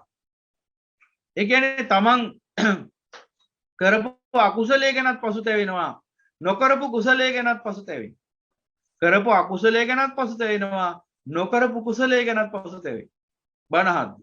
දැන් අපි අකුසලයේ ගැන කියමින් ඉන්නකොට ඔන්න සිහි බුද්ධියෙන් බණ ඇහුවේ නැත්තම් දැන් භික්ෂුව කියනවා උපමාවකට සර්පෙක් නසා දැම්ම මරා දැම්ම කතා පුවතක් ගැන. ඔන්න සිහි බුද්ධියෙන් බණ ඇහුවේ නැත්තම් වෙන දේ. ඔන්න බලන්න. දැන් භික්ෂුව සර්පෙක් මරා දමපු කතා පුවතක් ගැන උපමාවක් කියනවා. දැන් මේක අහගෙන ඉන්නකොට සිහි බුද්ධියෙන් නෙවෙයි මේ පුද්ගලයා මේ බණ ටික අහගෙන ඉන්නේ. ඔන්න එයාට අතීත නාම රූප ආවර්ජනය වෙනවා. අතීත නාම ගෝත්‍ර ආවර්ජන මතක සටහන්. දැන් උන්නේ මේ පැත්තට යනවා. තමුණු සර්පේ මරපු එකක් මතක් වෙනවා.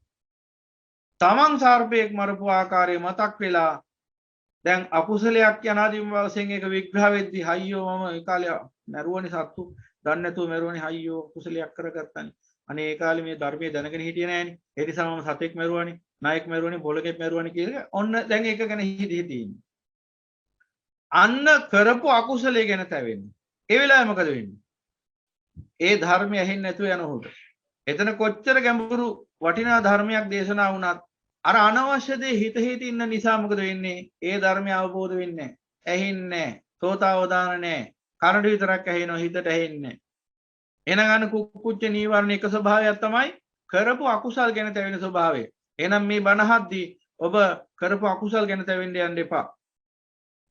හදිස්සියවත් කල්පනා කරන්න අඟුලිමාල හාමුදුරුවෝ කරපු අකුසල් ගැන තැවි හිටියානම් කවදාවත් උතුම් නිර්වාණයටපත් වෙයිද? පත් වෙන්නේ නැහැ. එහෙනම් තාම සමාජයට තැවෙනවා සංසාරේ. ඒ තාම තැවෙන්නේ. ධර්මාභූතයට පත් වෙන්න බෑ තැවෙන පුද්ගලයාට. ඒකයි කුක්කු ඔය අම්මා තාත්තා මරන්න යමෙක් කටයුතු කරොත් ඒ වගේ මහා බරපතල පාප කර්මයක් කියන්නේ ආනන්තරික අකුසලයක් යමෙක් යටින් සිද්ධ වුණොත් ඔහුට බැරි වෙන්නේ ඒකයි ධර්මාභූතය ලබන්න.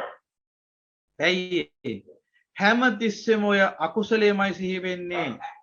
හැම තිස්සෙම අකුසලයයි සිහි වෙන්නේ. එදා අජාසත් රජුරෝ තාත්තව මැරුවා බිම්බිසාර රජතුමාව. මරපු දවසේ ඉඳලා රැට නින්ද කියන යන ධර්මයේ තියෙනවා. සදාහන් කළ සාමාන්‍ය ඵල සූත්‍රය අරන් බලන්න. නින්ද යන්නේ නැහැ එදාට. රැට බියකරු සීන පේනවා. නිරපල්ල ඇවිල්ලා අදගෙන යන්න හදනවා පේනවා. නින්ද යන්නේ නැහැ. ඒ නිසා අවදියෙන් හිටියා. අවදියෙන් ඉඳගෙන රෑ රාත්‍රියේ එළි වෙනකම් අවදියෙන් ඉඳගෙන විවිධාකාර ශාස්ත්‍රූරුන් කරා ගියා. නිගණ්ඨනාථ පුත්‍රාදී ඒ නිගණ්ඨයෝ කරාත් ගියා. අන්තිමට සම්මා සම්බුදු පියාණන් වහන්සේ මුණ ගැහෙන්නත් වෙනවා. ආවහම සම්මා සම්බුදු පියාණන් වහන්සේ අජාසත් රජුරවන්ට සාමාන්‍ය ඵල සූත්‍රය දේශනා කරන මහා ගාම්භීර වටිනා සූත්‍රයක් මජ්ක්‍ධිම නිකායේ. එතකොට මෙන්න මේ සාමාන්‍ය ඵල සූත්‍රය දේශනා කරාම බුදුරජාණන් වහන්සේ මොකද වෙන්නේ? අජාසත් රජුරවන්ට අවබෝධ වෙන්නේ නැහැ. අවබෝධ වෙන්නේ නැතුව අවසානයේ දේශනාව අවසානයේ නැගිටලා යනවා. බණ ටික අහන් හිටියා තමයි. හැබැයි අවබෝධ වුණේ නැහැ මොකද්ද කිව්වේ කියලා. ඉතින් අවබෝධ වෙන්නේ නැතුව නැගිටලා යනවා.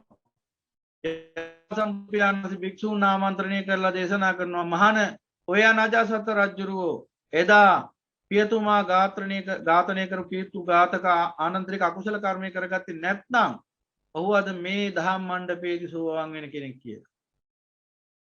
එහෙනම් අන්න බලන්න සෝවාන් වෙන්න තරම් හේතු තිබිච්ච ඒ උතුම් වූ මිනිසෙක් ඇත්තටම අසත්පුරුෂ දේවදත්ත නිසායි වෙනසුනේ. ඉතින් අජාසත් රජතුමාට ඒ උතුම් වූ ධර්මාභෝධය ළඟා කරගන්න බැරි වුණේ ඇයි? අර බණහන මොහොතේ කුක්කුච්චේ බලවත් තැවෙනවා. ඇයි රැය වෙනකන් නිින්ද යන්නේ නැත්තේ? තැවෙන සිතකට නිින්ද යන්නේ. දැන් මේ ජීවිතේ වුණත් කවුරු හරි මොන හරි බරපතල පාප කර්මයක් කරගත්තොත් තැවෙන්නේ යමක් ඉතුරු කරගත්තොත් ඊට තාප්පති පෙච්ච තාප්පති තැවෙන එකම තමයි වෙන්නේ හැමතිස්සෙම. තැවි ඉන්නවා නිින්ද යන්නේ. දැන් ඔය වැඩිහිටි පිරිස වැඩිහිටි අම්මලා තාත්තලා ඔය අවුරුදු 60 70 පැන්නහම ගෙවල් වල සමහර අම්මලා තාත්තලා අවලංගු කාසි වෙනවා. එහෙම වෙච්ච දවසට අම්මලා තාත්තලාට නිින්ද යන්නේ. දරුවෝ හරියට සලකන්නේ නැත්නම් ඒ දරුවෝ අම්මලා තාත්තලාට ඒ ගැන වෙනම බණක් මට කියන්න හිතෙනවා. දැන් මේ වෙලාවේ මම ඒ ගැන කියන්න යන්නේ. ඒ අම්මලා තාත්තලාට ඒ දරුවෝ සලකන්නේ නැත්නම් ඒ අම්මලා තාත්තලා එළි වෙනකන් නිදි නෑ. එළි වෙනකන් ඒ අම්මලා තාත්තලා තැවෙනවා සුසුම් හෙලනවා තැවෙනවා. අපි කොච්චර දුක් විඳලාද මුන් හැදුවේ. අපි ගැන දැන් බලන්නේ. තමන් ගැන විතරක් සුඛ වේරණේ කල්පනා කරනවා. තමන් සැපසේ වාසය කරනවා. තමන් පවුලක් හදාගෙන මෙලොව හරි මේ රටේ හරි වෙන රටක හරි ජීවත් වෙනවා. අම්මා තාත්තා දුක් විඳිනවා. අම්මා තාත්තා ගැන බලන්නේ සමහර අසත්පුරුෂ දරුවෝ. ඒ නිසා මොකද වෙන්නේ? අම්මයි තාත්තයි කල්පනා කරන මොනතරම් දහ දුකක් විඳලාද අපි හැදුවේ. අම්මා කල්පනා කරන මම බඩේ තියාගෙන හැදුවා. මං කණ්ඩ තියෙන කුණ්ඩ දීලා හැදුවා. අවමන් වින්දා නින්දා වින්දා අනන්ත අප්‍රමාණ දුක් විඳගෙන නිදි වරාගෙන හැදුවේ දරුවෝ. තාත්තා කල්පනා කරනවා මං කොච්චර මහ පොළොවත් එක්ක හැප්පුණාද? කොච්චර දහඩිය කඳුළු හැලුවද? කොච්චර අමාරුවෙන්ද බත අරන් ඇවිල්ලා පෝෂණය කරේ? කොයිතරම් දහ දුක් විඳලාද මේ දරුවන්ට ඉගැන්නුවේ? කොච්චර ණය වෙලාද දරුවන්ට ඉගැන්නුවේ? ඒ දරුවෝ ලොකු වෙලා ඉගෙනගෙන ලොකු මිනිස්සු වෙච්ච දවසට අනේ අපි ගැන බලන්නේ නෑනේ කියලා තැවි ජීවත් වෙන්නේ අම්මයි තාත්තයි. රෑ එළි වෙනකන් සුසුම් හෙලනවා අඬනවා. පේන්නේ නෑ දරුවන්ට. රෑ එළි වෙනකන් සුසුම් හෙලනවා. බොරුද කියලා ඔබ එසේ හැසිරෙන දරුවෙක් නම් ඔබේ අම්මගෙන් තාත්තගෙන් අහලා බලන්න. ඒ අම්මයි තාත්තයි එළි වෙනකන් නිදාගන්නේ සුසුම් හෙලේලේම ඒ අතට හැරෙනවා මේ හතට හැරෙනවා. අයියේ තැවෙනවා හිත තැවෙනවා ඉද තප්පති පෙච්ච තප්පති කත පාපූපයත තප්පති පාපම්මේ කතති තප්පති පාපකාරී කතන්ති තප්පති බිහියෝ තප්පති දුක්ගතින් ගතෝ. තැවි ඉන්න හිත ඒකාන්තයෙන්ම දුගතියටයි යන්නේ. ඉතින් එතනත් පාපයක් සිද්ධ වෙන්නේ. තැවෙන එකත් පාපයක්. තැවෙන එක පාපයක්. නමුත් ඒ අම්මා තාත්තයි පාපයට ඇදලා දැම්මේ කවුද? ඒ අසත්පුරුෂ දරුවෝමයි. නිසා අම්මට තාත්තට අනිවාර්යෙන් සලකන්න. අම්මටයි තාත්තට අනිවාර්යෙන් සලකන්න එසේ නොකරනවා නම් ඔබ නිවන බලාපොරොත්තු වෙන්න එපා. නිවීමක් නෑ අපට. කොච්චර බුඩ පැන්නත් ඔබට නම් නිවෙන්න හම්බ වෙන්නේ නෑ මේ සංසාරේ. යන්න වෙනවා තව සෑහෙන කාලයක් දුක් විඳගෙන. මොකද ඒ යුතුයකම් පැහැර හැරියොත් ඒක මහා ප්‍රමාණ පාපයක් වෙනවා. අනිවාර්යෙන් මෙලොවදී විපාක ලැබෙනවාමයි. අම්මටයි තාත්තටයි සලකන්නේ නැති අසත්පුරුෂයන්ට මේ ලෝකෙදී විපාක ලැබෙනවාමයි. ඒ ගැන කිසිම වාදයක් නෑ. ධර්මයේ තුලින් පේනවා ලැබෙන බව. අනිවාර්යෙන් ලැබෙනවා. අනිවාර්යෙන් මෙලොවදී දුක් විඳලාමයි මැරෙන්නේ. බදු අසත්පුරුෂ දරුවා ආයි හොයන්න දෙයක් නෑ ඒ ගැන. නිසා අම්මට තාත්තට සලකන්න ඒක මහා පිනක්. ඉතින් දෙමෝපියෝ තැවෙනවා. ඒ නිසා යාට නිින්ද යන්නේ නැහැ. අන තැවෙන ස්වභාවය. එහෙනම් දැන් පාප කර්ම කරගත්තාම හිත තැවි තැවි තියෙනවා. තැවෙන ස්වභාවය පාපයක්. එහෙනම් කරපු අකුසල් ගැන තැවෙන එකත් පාපයක්. ඒ කියන්නේ දැන් ඔබ මෙච්චර කාලයක් ජීවිතේ නොදැන සත්පුරුෂයෝ මුණ ගැහිච්ච නැති නිසා අසත්පුරුෂයෝ විතරක් මුණ ගැහිච්ච නිසා ඒ අසත්පුරුෂයන්ගෙන් බණ අහලා ජේතවනාරාමයට ගල් ගහපු නිසා මෙච්චර කාලයක් තැවෙන දේවල්මයි කරගත්තේ. දැන් තැවි මෙච්චර කාලයක් හිටියා. අපි හිතමුකෝ මේ මොහොතේ ඉඳලා ඔබට මේ සත්‍ය ධර්මය කථාගතයන් වහන්සේගේ අමා ධර්මය ඇහෙන්න පටන් ගන්නවා. දැන් මොකද්ද ඔබ කරන්න ඕන? දැන් මේ මොහොතේ ඉඳලා තැවෙන එක නතර වෙන්න ඕන. ඒ කිව්වේ හිතන්න එපායි අන්ධකාර අතීතය ගැන. හිතන්න එපායි අතීත අකුසලයන් ගැන. ඒ ගැන හිතන්න එපායි. හිතුවොත් මොකද වෙන්නේ? තැවෙන ස්වභාවය තුල නැවතේ පාප චෛතසික බලවත් වෙනවා. ඒ කියන්නේ ආපහු පාපේ රැස් වෙනවා පෙර අතීතයේ සිද්ධ වෙච්ච අකුසල නිසා. පෙර අතීතයේදී අනවබෝධය නිසා යම් අකුසලයක් කරගත්තා කියමුකෝ. දැන් ඒ ගැන හිතන්න ගියාම මොකද වෙන්නේ? ආපහු අර පාපේ බලවත් වෙනවා. ඒ නිසා අතීතයේදී සිද්ධ වෙච්ච කිසිම අකුසලයක් ගැන දශම මාත්‍රයකටවත් හිතන්න යන්න එපා. එහෙම හිතුවොත් එතන අකුසලයක් සිද්ධ වෙන කුක්කුච්ච. ඒ වගේම තමයි නොකරපු කුසල් ගැනත් තැවෙන්න එපා. දැන් කරපු අකුසල් ගැන තැවෙන එක නේ කිව්වේ. නොකරපු කුසල්. මොනවද නොකරපු කුසල් කියන්නේ?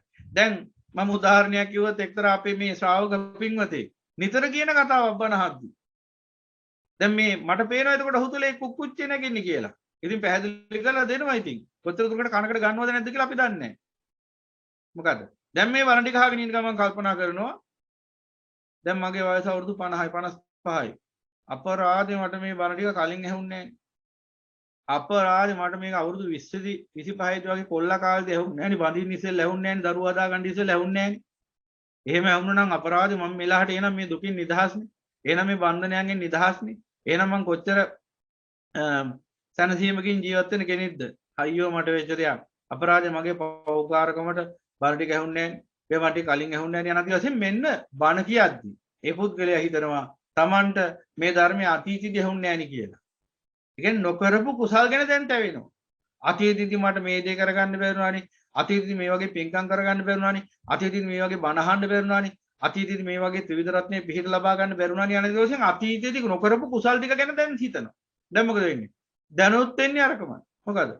පාපේමයි. මොකද? කුක්කුච්ච තැවෙනවා හිත. එහෙනම් නොකරපු කුසල් ගැන තැවෙන එකත් කුක්කුච්චේටයි අයිති.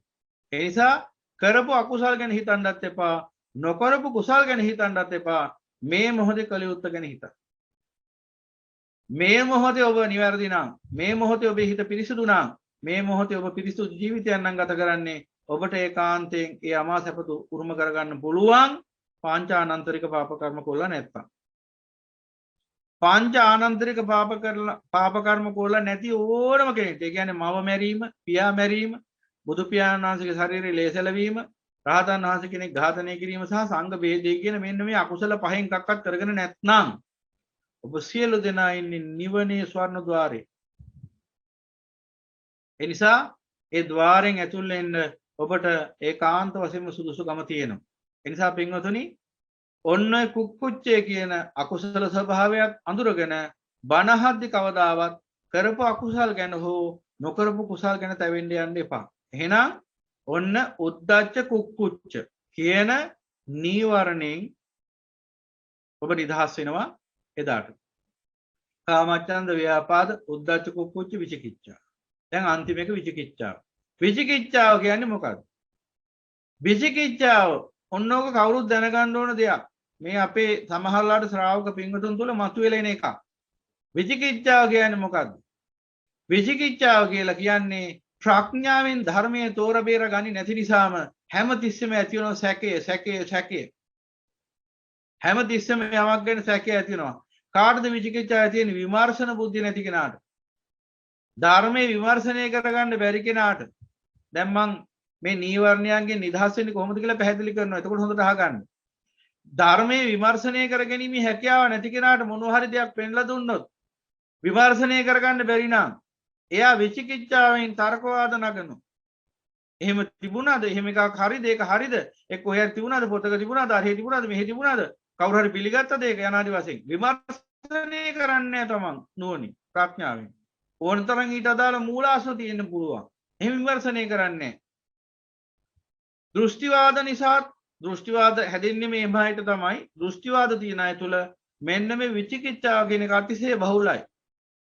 ප්‍රඥාවට ගෝචරණ ධර්මයේ පෙන්ලා දුන්නාම ඒ අය ඒක පොතේ තිබුණාද ත්‍රිපිටකයේ තිබුණාද අරහේ තිබුණාද මෙහි තිබුණාද හතර අතේ තිබුණාද කියලා හොයනවා. ප්‍රඥාවෙන් විමර්ශනය කළ බලන්නේ දිහා. දැන් හිතලා බලන්න බුදු පියාණන් වහන්සේ අද තියෙන මහා බහුල ප්‍රශ්නයක් මේක. මොනවා හරි ධර්මයක් කිව්වොත් එහෙම දේශනා කරොත් එහෙම අහනවා ත්‍රිපිටකයේ ඔක කොතනද තියෙන්නේ කොයි සූත්‍රයේ තියෙන්නේ කියලා. අහන්න වෙනවා හැමතිස්සෙම. දැන් මේ බොරුත් කියනකොට මිනිස්සු එහෙම අහන එක සාධාරණයි. ඒක ගැන නෙමෙයි මම මේ කියන්නේ. දැන් මේ බණ දේශනාවක් කරමින් ඉන්නකොට මේ දේශනා කරන දහම් කාරණයක් පාසා මෙතන ඉන්න ශ්‍රාවක පිරිසාන නම් හාමුදුරනේ ඒක තියෙන්නේ කොයි සූත්‍රයේද? හාමුදුරනේ ඒක තියෙන්නේ කොයි සූත්‍රයේද? හාමුදුරනේ ඒක තියෙන්නේ කොයි සූත්‍රයේද? ඉතින් භික්ෂුවට සිද්ධ වෙනවා මුළු ත්‍රිපිටකයම කටපාඩම් කරගන්න. පුළුවන් වැඩක්ද මේක? ප්‍රඥාවෙන් ධර්මයට කන් දෙන්න ඕන. ඊට පස්සේ Tamanට අවශ්‍ය නම් විමර්ශනය කරගන්න. හාමුදුරනේ ඔක කොයි සූත්‍රයේ තියෙන්නේ? හාමුදුරනේ ඔක කොතනද තියෙන්නේ? ඔහොම අහන්න එපා. ඔබ විමර්ශනය කරන්න. විමර්ශනය කරනකොට ඔබට අවබෝධ වෙයි. විමර්ශනය කරනවා කියලා කියන්නේ ඒ ධර්මයේ දේශනා කරන්නා වූ භික්ෂුවත් එක්ක තර්කවාද කරන එක නෙමෙයි. එහෙම දේශනා කරන්න ගියොත් එහෙම කවදාවත් බණ දේශනා කරන්න වෙන්නේ නැහැයි. ත්‍රිපිටක ලයිස්තුව තියාගෙන ඉන්න වෙනවා අතේ. මෙන්න මේක මෙතන දැනටත් ඉතින් එහෙම තමයි කියන්න වෙන්නේ. මොකද ඒ තරම්ම ක්‍රමයක් පුරුදු වෙලා තියෙනවා. මේකට ඉල්ලන රෙෆරන්ස් කොහෙද තියෙන්නේ කියලා. ඉතින් එච්චර ටිකක් හොයාගන්න පුළුවන් නම් බණ අහන්න ඕනෙත් නැහැනේ. Tamanටම රෙෆරන්ස් ටික හොයාගෙන තමන්ට මේ විමර්ශනය කරගෙන තමන්ටම පාඩුවේ පැත්තකට වෙලා මග වඩාගෙන යන්න පුළුවන්. එදාට ධර්ම දේශන අහන්න උවමනාවක් නැහැ ඒ බඳු පුද්ගලයා. මොකටද එයා අහන්නේ? එච්චර විමර්ශන බුද්ධියක් තියෙන කෙනා මොකටද බණ අහන්නේ? අන්න ඒක තෝරගන්න ඕන. දැන් ගමක ගිහිල්ලා බණ කියද්දි කවදාවත් ගමේ ඉන්න මිනිස්සුම හැසිරෙන්නේ නැහැ. මේ දැන් ක්‍රමයක් ඇති වෙලා තියෙනවා මෙහෙම. මේවත් පෙන්නලා දෙනවා. විචිකිච්ඡාවේ තියෙන්නේ. ප්‍රඥාව මොටකමේ තියෙන්නේ. ඒ පෙන්눔 කරන්නේ වෙන මොකක්වත් නෙවෙයි ප්‍රඥාවේ දුර්වලකම. කියන්නේ ප්‍රඥාවෙන් හිතා බලන්න බෑ ඒක. ඒක ඇත්තද බොරුද කියලා. කොහේ හරි සාක්ෂියක් ඕන හැමතිස්සෙම. දැන් එදා හදිසියෙවත් "යේ ධම්මා හේතුපබවා තේසං හේතු තථාගතෝ ආහ. තේසංචෝ නිරෝධෝ වං මහා සමුනෝ. හේතුම් පටිසම්භූතං හේතු වංගා නිරුච්ඡති" කියලා අස්සජී මහ රහතන් වහන්සේ උපතිස්ස පිරියජන වහන්සේට ධර්මයේ දේශනා කරපු වෙලාවේ ඔහොම ඇහුවනම් කොහෙද ඕක තියෙන්නේ? කොයි පොතේ තියෙන්නේ? කොයි ත්‍රිපිටකයේද කොතනද තියෙන්නේ? කොයි පෙළේ තියෙන්නේ? අටුවාවේද තියෙන්නේ? අටක කොහෙද තියෙන්නේ? කොහෙද තියෙන්නේ ඕක කියලා ඇහුවනම් මොකක් කියන්නේ? ත්‍රිපිටකේ නැති කාලේ ග්‍රන්ථාරූඪ කරලවත් නැති කාලෙක අස්සජි මහ රහතන් වහන්සේ ධර්මයේ දේශනා කරන්නේ. දැන් කොහේ තියෙනවා කියලා කියන්නද ඕක? ඒ නිසා පින්වතුනි ප්‍රඥාවෙන් ධර්මයට කන් දෙන්න. ප්‍රඥාවෙන්. නමුත් අති බහුතරයක් දෙනා තුල තියෙන ලක්ෂණයක් තමයි ප්‍රඥාවෙන් නෙමෙයි ධර්මයට කන් දෙන්න යන්නේ දෘෂ්ටියකින්මයි. ඒ කියන්නේ අහවලා විසින් හරි එක කියන ලදී. ඒ නිසා මේක එක ගැලපෙනවද? ඒකයි මේකයි ගැලපෙනවද? ඒ දේශනාවේ මෙහෙම තියෙනවා මේ දේශනාවේ මෙහෙම තියෙනවා අර පොතේ මෙහෙම තියෙනවා අර පොතේ මෙහෙම තියෙනවා යනාදි වශයෙන් මෙන්න මෙහෙම තර්කවාද වලට එන්න. එදාට ඔබ කරන්න මොකක්ද ඕන? එදාට කරන ඔබ නිහඬ විමර්ශනය කරන්න. තර්කවාද කරන එක ආර්ය බෞද්ධයෙක් සිරිතක් නෙමෙයි. ඒක ඇවිල්ලා තමන්ගේ දුෂ්ප්‍රඥ බව පෙන්눔 කරන ලක්ෂණයක්. ඒ විතරක් නෙවෙයි. ඒ තර්කවාද කරන්න ගියාම මේ භික්ෂුව අධ්‍යක්ීමෙන් කියන්නේ මේ වෝහාරික ධර්මයේ. සමහර මිනිස්සු ඉන්නවා තර්කවාද කරන්න ගියාම තමන්ගේ සීමාව පේන්නේ නැතුව යනවා. ඔහු ගිහියෙක් මේ භික්ෂුවක්, ඇය ගිහියෙක් මේ භික්ෂුවක් කියලා පේන්නේ නැතුව යනවා. ඊට පස්සේ මොකද වෙන්නේ? සීමාව නික්මවමින් යනවා. ඊට පස්සේ තමන්ගේ මතයට පහර වදිනකොට මොකද වෙන්නේ? කිපෙන්න පටන් ගන්නවා. ඊට පස්සේ අපවාද තමයි කරන්නේ ඊට පස්සේ. ඔන්න විමර්ශනය කරපු හැටි ධර්මයේ. ඊට පස්සේ මොකද වෙන්නේ? වැරදි අදහසක් දරාගෙන ඒක හරි කියලා ඔප්පු කරගෙන තර්කවාද කරද්දී හරි දේ මේකයි කියලා පෙන්ලා දුන්නාම තමන්ගේ මතයට පහර වෙදිච්ච ගමන් තරහ වෙනවා, කිපෙනවා. ඊට පස්සේ සමහර විට එතෙක් මාස ගානක් අවුරුදු ගානක් දේශනා කරපු ධර්මයක් අමතක වෙලා යනවා. ඊට පස්සේ ඔක්කොම අමතක වෙලා යනවා. ඊට පස්සේ මෙතෙක් මෙහෙම ධර්මයක් ඇහුවා නේද කියලා අමතක වෙලා යනවා. ඊට පස්සේ මෙච්චර මෙහෙම මඟ පෙන්වීමක් කරා නේද එහෙවත් ඔක්කොම අමතක වෙලා යනවා. ඊට පස්සේ මොකද වෙන්නේ? ඊට පස්සේ කිප්පිලා අපවාද කරනවා, ආර්ය උපවාද කරනවා, චෝදනා කරනවා, බනිනවා, නිකරු කරනවා, අවමාන කරන ඔක්කොම ටික කරනවා. මෙන්න විචිකිච්ඡාය ඵලෙ. ඇයි එහෙම උනේ?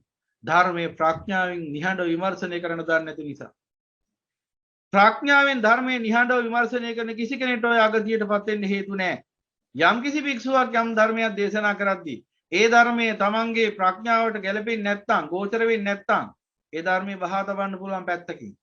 යම් කිසි සැකපොදෝන යම් කිසි දහම් කොටාසයක් තියෙනම් විමර්ශනය කරලා බලන්න පුළුවන්. තර්කවාද කරන එක නෙවෙයි ආර්ය බෞද්ධ කිසිරිත. හොඳට මතක තියාගන්න. හොඳට මතක තියාගන්න. තර්කවාද කරන්නේ නැහැ බෞද්ධයෝ. අතක්ක වචරයි මේ ධර්මය. එහෙම තර්කවාද කරන්න ගිය දවසට ඔබ ධර්මයත් එක්ක ඔබගේ ශ්‍රද්ධාව පළුදු වෙනවා. ශ්‍රද්ධාව මොට වෙනවා.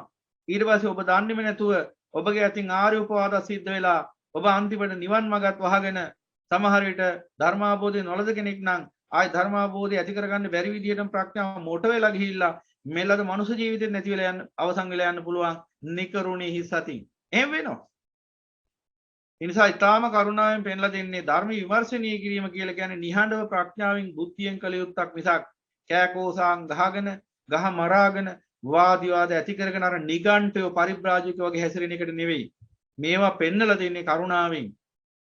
මේවා කාට හරි පිළිගන්න බැරි නම් ඒ අය තමන්ගේ පුරුදු විදියටම හැසිරුණා. ඒක වෙනම දෙයක්. හැබැයි ඔබ එසේ හැසිරුණා කියලා හෝ නොහැසිරුණා කියලා හෝ මේ වික්ෂුවට ලැබෙන දෙයක් නැහැ. නොලැබෙන දෙයක්වත් නැහැ. කරුණාවෙන් පෙන්ලා දෙන්නේ යා යුතු මාවත මේකයි කියලා බුදු පියාණන් වහන්සේගේ නමින්. දැන් අපිට මේ දහම් සාකච්ඡාව මේ වෝහාරිකයි මේ ධර්මය. දැන් අපි දන්නේ නැත්නම් මේ නීවරණේ නැගින්නේ ඇයි කියලා. කොච්චර මේ පොතේ තියෙන කියලා දුන්නත් වැඩක් නැහැ විචිකිච්ඡාව කියන්නේ මේකයි කියලා. කොහොමද තේරුම් ගන්න? මේ ධර්මයේ වෝහාරිකයි විවහාරිකයි.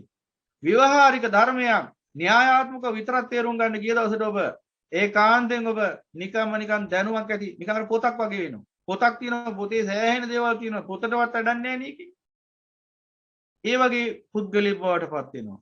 දැනුමින් පිරිපුන්. හැබැයි මිනිහට වැඩක් නැහැ ඒ දැනුමින්. ඉතින් ඕන්න රූපවාහිනී සාකච්ඡාවට ඇවිල්ලා ලොකු කතා කියන්න පුළුවන්. ඇති වැඩක් නැහැ Tamanට. තම වෙලේ එහෙම් පිටිම දුක් ගොඩක් ජීවිතේම. මරණයෙන් පස්සේ වෙලවා දුකතියි. ඉතින් අර දැනුමින් ඇති වැඩේ මොකක්ද? ඒක වෝහාරිකයි ධර්මී විවහාරිකයි නැවතත් කියන්නේ. ඉතින් දැන් අපේ සමහර බෙන්වතුන් මේ කතා කරලා කියන හාමුදුරනේ Facebook කියන එකට නම් හොඳක් වෙන්නේ නැහැ. ඒ සිද්ධ වෙන විපත්ති දැක්කහම මොකද Facebook කියන එකේ ඇත්ති වෙන්න ගහමරා ගන්නවා කියලා බෞද්ධයයි පෙනී හිටින පිරිස. ඔබම කල්පනා කරලා බලන්න මොනතරම් ලැජ්ජා වෙන්න ඕන දෙයක්ද? ඒ කියන්නේ මිනිස්සේ ධර්ම විමර්ශනය කරනවා කියන්නේ ගහගෙන ගන්න එකටද? දැන් සාමාන්‍ය කියමනක්ම තියෙන ලෝකේ ජනවහරේ සාමාන්‍ය කියමනක්ම තියෙනවා මෝඩයෝ අවියාවුදරන් සටන් කරනකොට බුද්ධිමතු අදහස් වලින් සටන් කරනවා කිය. ඒ අදහස් වලින් සටන් කරනවා කියන එකේ තේරුම එකිනෙකාට බැන ගන්නවා කියන එක නෙවෙයි. දැන් අර අවියාවුද අතට ගන්න බැරි දුර බැහැරින්න නිසා නැත්තම් පොල්ලක් කරන් තලන්නත් පුළුවන්. ඒ ඇති වෙන ද්වේෂය හැටියට. ඉතින් බුද්ධිමතුන් හැටියට මේ ධර්මයේ සාකච්ඡා කරලා විසඳ ගන්න ඕන. ගහමරා ගන්න එපා. Facebook කියන එකේ මහා දහම් අරගල තියෙන. ඕවා දකින්න මිනිස්සුන්ට හිතෙන්න පුළුවන්. ධර්මය කියන්නේ මෙබඳු එකක් නම් මට මේ ධර්මය එපා. නිකන් ගහමරා ගන්න නෙවෙයි. කොහොම නිවනේ මිනිස්සුන්ට හැමතිස්සෙම කිපිලා ඉන්නේ. තමන්ගේ මතවාදයට පහර ගැහුවා. තමන්ගේ දාපු දහම් ලිපියට නැත්නම් තමන්ගේ දහම් ව්‍යාකරණයට කොමෙන්ට් එක දැම්මා. මේ දේවල් අපිත් අඥාන කමින් කරලා තියෙනවා. ඒ නිසා අත්දැකීමෙන් කියන්නේ ඒ තැනට යන්න එපා. ඒතනින් නිදහස් වෙන්න අන්ධකාරයෙන් ඉඳලා ආලෝකයට එන්න ඕන. හැමදාම අන්ධකාරයෙන් ඉන්න එපා. ආලෝකයට ගමන් කරන්න. අන්ධකාරයෙන් ආලෝකයට එන්න. ඔතන නම් ඉන්නේ ඔබ ධර්මයේ ආයුධයක් අරගෙන නම් ඔබ ඉන්නේ. ඒ ධර්මයේ නැමැති ආයුධෙන් තව මිනිසයන්ට ගහනවා නම් මුකේ නැමැති හුලෙන් අනිනවා නම් ඔබ දහම් මාර්ග ගමන් කරන්නේ නැහැ. ඒ නිසා පින්වතුනි අරගල කරන්න එපා, වාද විවාද ඇති කරගන්න එපා, තර්කවාද නගන්න එපා. අතක්ඛා වචර ධර්මයේ ඉස්සරහා අමා ධර්මීය පාරිශුද්ධයි. මේ උත්තරීතර අමා ධර්මයේ ප්‍රඥාවටමයි ගෝචර වෙන්නේ. ඒ නිසා ප්‍රඥාවෙන් ධර්මයේ විමර්ශනය නොකරන විපාකේ හැටියට හැමතිස්සෙම නීවරණයක් නැගිනවා විචිකිච්ඡාව. පැය ගාණක් බණ අහගෙන හිටියත් වැඩක් නැහැ විචිකිච්ඡාවෙන් නම් ඔබ බණ අහන්නේ. හැමතිස්සෙම විචිකිච්ඡාව. ඒක හරිද මේක හරිද? අරක හරිද මේක හරිද? අර හාමුදුරුවෝ කියප එක හරිද මේ හාමුදුරුවෝ කියප එක හරිද? අර දේශනාව හරිද මේ දේශනාව හරිද? අර පොතේ තියෙන එක හරිද මේ පොතේ තියෙන එක හරිද? පස්සේ විමර්ශනය කරන්න. ඉස්සෙල්ලා බණ ටික අහගන්න. ඒකනේ ක්‍රමේ. දැන් බණ අහගෙන ඉන්න වෙලාවේ ඕක හරිද මේක හරිද කිය හිත හිතියා මොකද විචිකිච්ඡා කියන්නේ සැක දෙකක් අතර දෝලණය වෙනවා හිත. මේ තුච්ච නින්දි ස්වභාවය මේ හිතේ. ඒකෙන් මොකද කරන්නේ? ඔබට ධර්මය අහන්න තියෙන අවකාශය නැති කළා දාන එක. ඇයි එහෙම වුනේ? අන්නර දුෂ්ප්‍රඥ ගතිය නිසා. මොකද්ද? ධර්මයේ විමර්ශනය කරන්නේ නැතුව තර්කවාද තුලින් අවබෝධ කරගන්න යන සිරිත නිසා. දැන් උදාහරණයක් කියන්නම්කෝ. වාදයකින් කවදාවත් ඇත්ත මත වෙනවද බලන්න. තර්කවාදයකින්. දැන් උදාහරණයක් ගත්තම පාසල් වල තියෙන විවාද කණ්ඩායම් කියලා එකක්. විවාද, පාසල් විවාද. මෙන්න මේවා තමයි හිනේට හිටින්නේ අන්තිමට. පාසල් වල තියෙන විවාද. විවාද කියලා જાතියක්. විවාද කණ්ඩායම් ඉන්නවා පාසලේ. ඉතින් විවාද කණ්ඩායම් දෙකක් යනවා විවාදයකට දැන්. පාසල් දෙකකින්. ලොකු පාසල්. දැන් යන්නේ එක කණ්ඩායම් ඒ ඉස්කෝල වලින් ඒ ළමයි ටික යන්නේ තමන්ගේ පාසලට කීර්තියක් කරලා දෙනවා. තමන්ගේ පාසල ජයග්‍රහණය කරනවා කියන තැන ඉඳගෙන. එහෙම තමයි යන්නේ. ගියාම මාතෘකාවක් දෙනවා මෙහෙම. ගස්කොලන් කැපීම වායුගෝලයේ විනාශයට හේතු වන්නේය හේතු නොවන්නේය කියලා. ඔන්න දුන්නා ලස්සන මාතෘකාව. ඔබ ඕන තරම් දැකලා තියෙයි ඔය වගේ ඒවා. නැත්තම් අහන්න පුළුවන් ඔයගේ සාර ධර්ම සමාජයේ පැවැත්මට හිත කරේ අහිත කරේ. කොහොම ඒව දෙන්නේ? දැන් අරගම ගස්කොලන් කැපීම වායුගෝලයේ විනාශයට හේතු වන්නේය හේතු නොවන්නේය කියලා යෝජක ප්‍රතියෝජක කියලා දෙනවා දෙපැත්තට. දැන් මොකද්ද වෙන්නේ? දැන් බලන්න ඕන වාදවලදී වෙන වැඩි. දැන් බලන්න වෙන වැඩි. දැන් ඕකේ ඇත්ත කතාව මොකද්ද? ගස්කොලන් කපන එක ඒකාන්තයෙන්ම වායුගෝලයේ විනාශයට හේතු වෙනවා. ආ ඒ කියන්නේ තර්කයක් නැහෙනි, වාදයක් නැහෙනි. පණ අපිට පේන ඇත්තක් නෙමෙයි. ගස්කොලන් කැපුවාම ඔක්සිජන් නැති වෙලා යනවා. තව වායු දූෂණයන් ඇති වෙනවා. තව ඕකේ ගොඩක් දේවල් වෙනවා තව. ඕසෝන් ස්තරයත් විනාශ වෙලා යනවා අන්තිමට. ඒක පැහැදිලිවම පේන සත්‍යයක්. හැබැයි ඔහොම මාතෘකාවක් දුන්නොත් එදාට මොකද වෙන්නේ? ඔහොම මාතෘකාවනි දෙන්නේ තෝරන තරම් ඔබ දැකලා ඇතිනේ. ඔහොම දුන්නාම මොකද වෙන්නේ? එක පිරිසක් ගස්කොලන් කැපීම සාධාරණයි කියලා තර්ක කරනවා. අනිත් පිරිස ගස්කොලන් කැපීම අසාධාරණ නැහැ කියලා තර්ක කරනවා. සාධාරණ නැහැ කියලා තර්ක කරනවා. එක පිරිසක් ගස්කොලන් කපන එක සාධාරණයි. ගස් කැපුවට කමක් නැහැ කියලා කියනවා. අනිත් පිරිස ගස්කොලන් කපන්න එපා. ගස්කොලන් කැපීම අසාධාරණයි කියලා තර්ක කරනවා. මේ අවස්ථාවේ දෙක පිරිසක් සත්‍ය වූ මතය දරනවා. හැබැයි අනිත් පිරිස මොකද උත්සාහ කරන්නේ? ඇත්ත ඇති හැටියෙන් පෙනිපෙනි තමන්ගේ මතය ජයග්‍රහණය කරවන්නයි ඉස්කෝලේ ජයග්‍රහණය කරවන්න එපා. ඉස්කෝලේ ජයග්‍රහණය කරවන්න ඕනේ. ඒ නිසා මොකද වෙන්නේ? ඇත්ත කොච්චර නිර්වද්‍යව පෙවුණා. ඕන් අර පුද්ගලයන් අර අපි හිතමුකෝ අර යෝජක කණ්ඩායම ප්‍රතියෝජක යෝජක කණ්ඩායම නැත්නම් අර ගස්කොලන් කැපීම අසාධාරණයි ගස්කොලන් කපන්න එපා ගස්කොලන් කැපුවාම පරිසරය විනාශ වෙනවා සෝබා දහම විනාශ වෙනවා කියලා අදහස් දක්වන පිරිසගේ කටින් හැලෙන හැම වචනයක් ගානෙම ඇදයක් හොයන අර කිව්ව වචනේ ඇලපිල්ල අඩුයි මේ කිව්ව වචනේ හිස්පිල්ල අඩුයි අරකේ හල් කිරීම නැහැ යනාදෝසෙන් ඒව හිටන් හොයන්න යන්නේ ඇයි ඒ කොහොම හරි පරාජයටපත් කරන්න උන අර අදහස නැත්තම් Tamanට ජයග්‍රහණය ලැබෙන්නේ නැහැ තමන්ගේ පාසලට කප් එක ලැබෙන්නේ කප් එක ලැබෙන්න නම් අනිවාර්යෙන් අර සත්‍ය වූ අදහස හරි කමන්නේ පරාජයටපත් කරන්න ඕන මේක නම් උගන්වන්නේ පාසල් වලින් දරුවන්ට ඔය දරුවෝ ලොකු වුණාම මොකද වෙන්නේ? ඔය විවාද කණ්ඩායමේ ඉන්න ළමයි ටික ලොකු වුණාම ඔහොමම තමයි හැසිරෙන්නේ සමාජෙ. ධර්මය අහන්නවත් මම මේ අත්දැකීමෙන් කියන්නේ. ධර්මය අහන්නවමත් ඔය ගතියම නැగిලා එනවා එදාට. මොකක්ද ඒ ගතිය? තමන් දරන මතයේ වැරදි එකක් වුණත් හරි එක පෙන්ලා දුන්නාම අර පුරුද්ද තමයි අර තව කෙනෙක්ව පරාජයට පත් කරලා කොහොම හරි මම දිනුවා කියලා අර හිස් කප් එක ගන්න එක. ඇතුලේ නෑනේ මොකුත් අර කප් එකේ. ඒක ගන්න එක. ඒ පුරුද්ද නිසා මොකද වෙන්නේ? ධර්ම ඉස්සරහත් ඔය විදිහටම තර්කවාද නගනවා මට ඒ බඳු මිනිස්සු මුණ ගැහිලා තියෙනවා. ඉතින් ඒ බඳු මිනිස්සු හැමදාම විචිකිච්ඡාවෙන් පෙළනවා. බලන්න එතකොට පාසල තුලින් දීලා තියෙන විනාශයට පාරක් කපලා. ඇයි ඒ මිනිස්සු එදාට මොකද කරන්නේ? ධර්ම ඉස්සරහත් ඔය තර්කවාද නගන්න ගිහිල්ලා ආර්ය උපවාදත් කරගෙන විචිකිච්ඡාවකින් නීවරණයත් බහුල කරගෙන ධර්මයත් මගහැරවගෙන මේ මිනිස් ජීවිතයත් වනසගෙන සතර අපායටත් යන පාර කපා ගන්න. ඔන්න විවාද කිරීමේ ඵලය. ඔන්න තර්කවාද කිරීමේ ඵලය. එහෙනම් මතක තියාගන්න බුදුරජාණන් වහන්සේගේ අමා ධර්මය ඔහම තර්කවාද වලින් දකින්න පුළුවන් එකක් නෙමෙයි. බුදු පියාණන් වහන්සේගේ ධර්මය නිහඬ මනසකින් විමර්ශන බුද්ධියෙන් දකින්න ඕන ධර්මයක්. ඒ නිසා යම් කිසි ධර්මයේ ගැටලුවක් තියෙනම් කරුණා කරලා නිහඬව විමර්ශනය කරන්න. නිහඬව විමර්ශනය කරන්න. විමර්ශනය කළා Tamanට ගැළපෙන්නේ නැහැ කියලා හිතනවා නම් ඒ ධර්මය බැහැර කරන්න. කිසි ප්‍රශ්නයක් නැහැ. වාද විවාද ඇති කරගන්න එපා. වාද විවාද ඇති කරගන්න එපා. බුදු පියාණන් වහන්සේ මේ ධර්මයේ ලෝකේ දේශනා කරන දවසේ එදා සවැත් නුවර ජේතවනාරාමයේ ඉඳගෙන උන්වහන්සේ මේ ධර්මයේ දේශනා කරද්දී පිළිගත් පිරිස උන්වහන්සේගේ අනුගාමිකයෝ ශ්‍රාවකයෝ වෙලා නිවන් දැක්කා. නොපිළිගත් පිරිස පැත්තකට වෙලා උන් වාද කර කර හිටියා. අන්තිමට සංසාරෙම ගියා.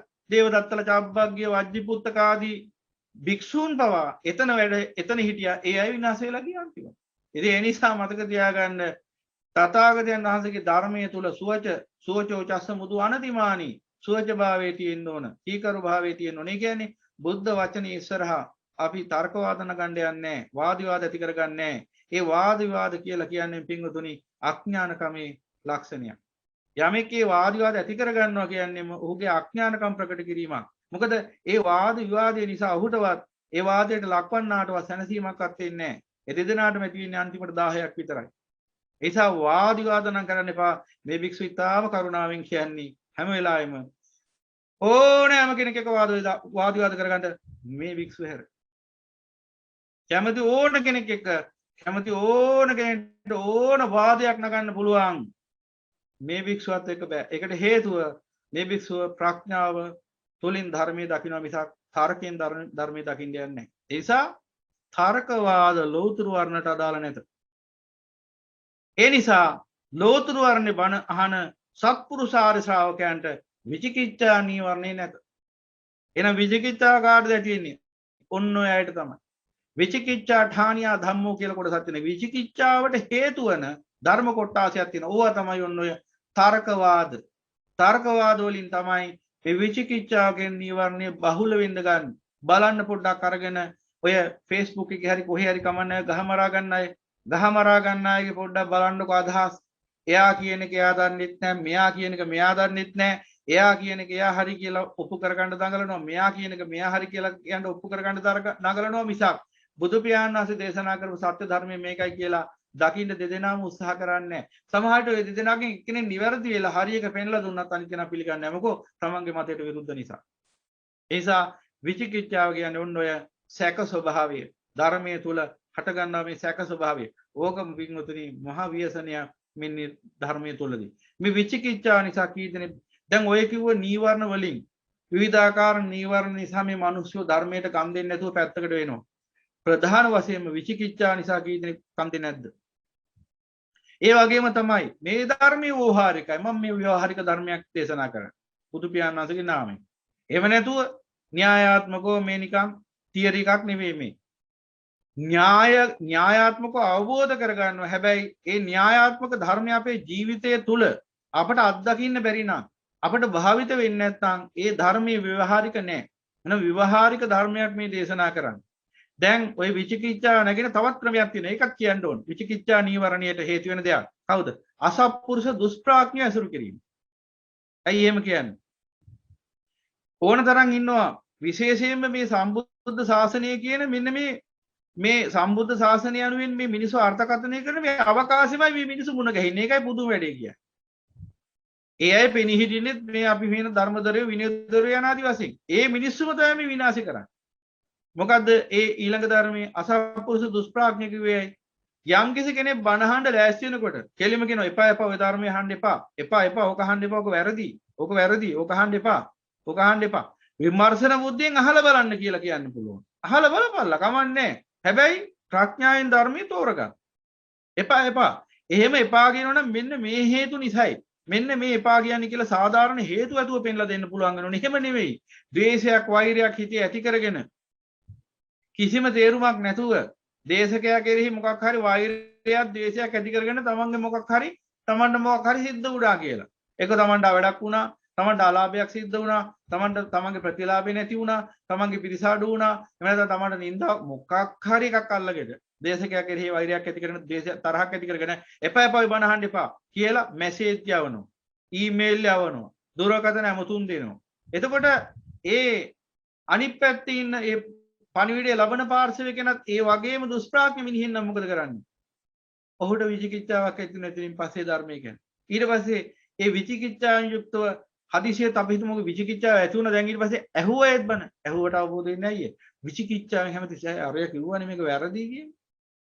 අරය වැරදි කිව්වනේ. ඉතින් කැස්සත් හදිසිය ධර්ම දේශනාව ඇතුලේ ඒකත් වරදක් වෙනවා. ඊට පස්සේ හදිසිය මේ පාලි පදයක් එහෙම පැටලුණොත් ඒකත් වරදක් වෙනවා. අන්න දැක්ක නේද? එහෙනම් ඔන්න විචිකිච්ඡාවට හේතු. එහෙනම් කවුරු මොන දේ කිව්වා? ඔබ විමර්ශනය කරන්න නිහඬ මනසකින් ප්‍රඥාවෙන්. එදාට අරයා මේක කිව්වා, මෙයා මේක කිව්වා, අර පොතේ අර එහෙම තියුණා, මේ පොතේ මෙහෙම තුනේ වැඩක් නැහැ පිටු. ප්‍රඥාවෙන් ධර්මයේ නුවණින් විමර්ශනය කරන්නාට විචිකිච්ඡාව නැගෙන්නේ නැහැ. බුද්ධ වචනේ මේකයි කියලා පිරිසුදු බුද්ධ වචනේ තෝරා බේරා ගැනීම ඥානෙ පහළ වෙනවා. මේ ධර්මයේ ඥාණයෙන්ම තෝරගන්න ඕන එක ප්‍රඥාවෙන් පිරිසිදු ඥාණයෙන් ප්‍රඥාවෙන්ම තෝරගන්න ඕන එක මිසක් පොතේ පතේ අතන මෙතන මෙහෙම තියුණා ආර්යා මෙහෙම කිව්වා ආර්යා මෙහෙම කිව්වා කියලා එහෙම තෝරගන්න පුළුවන් ධර්මයක් නෙවෙයි මේ ධර්මයේ. ඒ නිසා මේ ධර්මයේ කාටද? හිත පිරිසිදු වූවන්ටයි. හිත පිරිසිදු භාවයටයි ප්‍රඥාව කියලා කියන්නේ. ප්‍රඥා හිත කියලා කියන්නේ පිරිසිදු හිත. එහෙනම් පිරිසිදු සිත් ඇත්තන්ටයි මේ ධර්මය විචිකිච්ඡාව ඔබේ හිත අපිරිසිදු කරයි. එතකොට කාමච්ඡන්ද ව්‍යාපාද තීන මිද්ද උද්ධච්ච කුච්ච විචිකිච්ඡා මෙන්න මේ නීවරණ පහ. එහෙනම් ඔය විදිහට දැන් විචිකිච්ඡාව පවතින්නේද කියලා දැනගන්න. දැන් මේ වෙලාවේ උනත් බණ අහගෙන ඉන්නකොට දැන් අපිට හිතෙනවා නම් මේ බණ හරිද? අර බණ හරිද? මේ හාමුදුරුවෝ කියන එක හරිද? වැරදිද? ඔය කියන්නේ ඇත්තටම බුද්ධ භාෂිතයද? නැද්ද? උන්වහන්සේ හිතන එකක්ද? අර මගේ යාළුවා කිව්වනේ ඔය බණ අහන්න එපා කියලා. මම එපා කිව්වත් මම මේ අහලා බලනවානේ. ඉතින් ඇත්තද දන්නේ නැහැ යාළුවා කිව්ව එක ඇත්තද දන්නේ නැහැ. මේ හාමුදුරුවෝ වැරදිද දන්නේ නැහැ කියනවා. මේ හාමුදුරුවෝ බොරුද දන්නේ නැහැ කියන්නේ මේ. එනාද වශයෙන් කොහොම හිත ඉන්නවා දැන්. එහෙනම් ඔන්න මේ වෙලාවේ විචිකිච්ඡා නීවරණ ඔබේ හිතේ ඇති වෙලා. දැන් මේ වෙලාවේ කියන කිසිම බණ පදයක් ඔබේ කනෙන් හිතට ගමන් කරන්නේ නැහැ. කණේ වැදලා විසිරෙන එළියට. එච්චරයි වෙන්නේ. එහෙනම් මේ මොහොතේ අන්න විචිකිච්ඡාව ඇති බව දැනගන්න ඕනේ. එහෙනම් දැන් මේ වෙලාවේ කියන බණ ටික ප්‍රඥාවට හොඳට ගෝචර වෙනවා නම් තථාගතයන් වහන්සේ පෙන්නපු ධර්මයත් එක්ක ගැලපෙනවා නම් චතුරාර්ය සත්‍යයත් එක්ක ගැලපෙනවා නම් පටිච්චසමුප්පාදයත් එක්ක ගැලපෙනවා නම් මේ හේතුඵල අනිත්‍ය ධර්මයත් එක්ක ගැලපෙනවා නම් අන්න මේ මොහොතේ ඔබ ඊටාම සාවධානයෙන් මේ ධර්මයට කන් දෙමින් ධාරණය කරගනිමින් සිටිනවා. එහෙනම් අන්න මේ මොහොතේ විචිකිච්ඡා නීවරණේ නැහැ කියලා ඔබ දැනගන්න. ඒ වගේම දැන් මේ බණ ටික අහගෙන ඉන්නකොට මං කිව්වේ දැන් ඔන්න එහෙමනම් අර විදිහට විචිකිච්ඡාව තියෙනවා නම් ඒක සැකය. හිත දෝලණය වෙමින් පවතිනවා ඇත්තද බොරුද සත්‍යද අසත්‍යද හරිද වැරදිද යන ආදි වශයෙන්. කොහොම දෝලණය වෙමින් තියෙනවා නම් ඔබගේ හිත මේ වෙලාවේ ඔබ විචිකිච්ඡා නීවරණ නතු වෙලා ඉන්නේ. එහෙම නැතුව හිත බොහොම පිරිසිදුව ප්‍රඥාවෙන් ධර්මයේ නුවණින් විමසාගෙන ධර්මයේ විමර්ශන බුද්ධිය යුක්තව අහගෙන ඉන්න වෙලාවක් නම් මේ වෙලාවේ විචිකිච්ඡාව නැහැ. එහෙනම් ඔබ මේ වෙලාවේ විචිකිච්ඡාව පවතින්නේද නොපවතින්නේද කියලා දැනගන්නවා නම් ඒ ඉන්නේ ධම්මානුපස්සනාව තුලයි. ඒ වගේම දැන් කොහොම වනහගෙන ඉන්නකොට එනවා කවුරු හරි අසත්පුරුෂ දුෂ්ප්‍රඥයෙක්. ඔබගේ මිතුරෙක් කියලා තමයි කියන්නේ. එහෙම කෙනෙක් එනවා ළඟට. ඇවිල්ලි ඉවර වෙලා ඔබට කියනවා අයියෝ ඔයා වනහනවද? පාට පිස්සුද? ඌ අහන්නේ ඇයි? කොච්චර දේශනා තියෙනවද? ඇයි ඌ අහන්නේ? ඇයි ඔයා එහෙම කියන්නේ? ඕව වැරදි. අපි ඕව අහන්නේ. ඔයාට මෙන්න මේ ඉන්න දෙන්නම්. වෙන දේශනා ටිකක් ඔයාගේ ෆෝන් නම්බර් එක දෙන්නකෝ. මං එවන්න වෙන ලින්ක් ටිකක් කියලා කියනවා. WhatsApp එකෙන් එවන්නම් ඔයාලට වෙන ලින්ක්ස් ටිකක්. බාන ටිකක් අහන්න. ඒව ටික අහන්නකෝ ඔයා. මේව අහන්න එපා කියලා කියනවා දැන්. දැන් දේශනාවලට නිසි ආකාරයෙන් සවන් දීපු කෙනෙක් නොවේ නම් අද නම් ඇත්තටම බණ අහන්න පටන් ගත්තේ.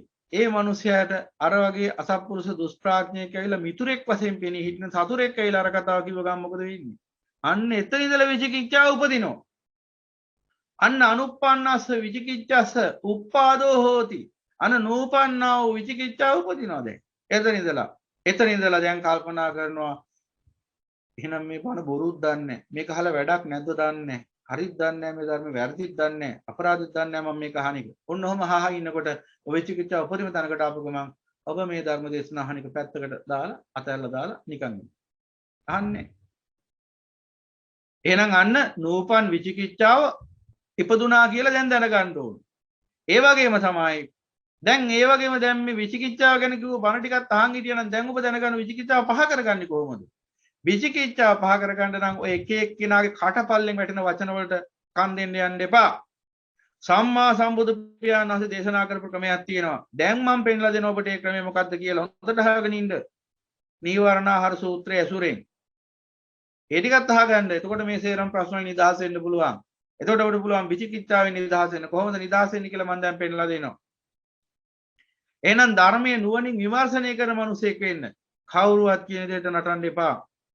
ඕන තරම් මාරාවිසෙන් ඇවිල්ලා ඔබට කියයි මේ බණ අහන්න එපා, අර බණ අහන්න එපා, මේ බණ අහන්න අර බණ අහන්න කියලා. කවුරු මොන බණ අහන්න කිව්වත් ඔබ බණ අහන්න. හැබැයි විමර්ශන බුද්ධියෙන් යුක්තව, විමර්ශනයෙන් යුක්තව.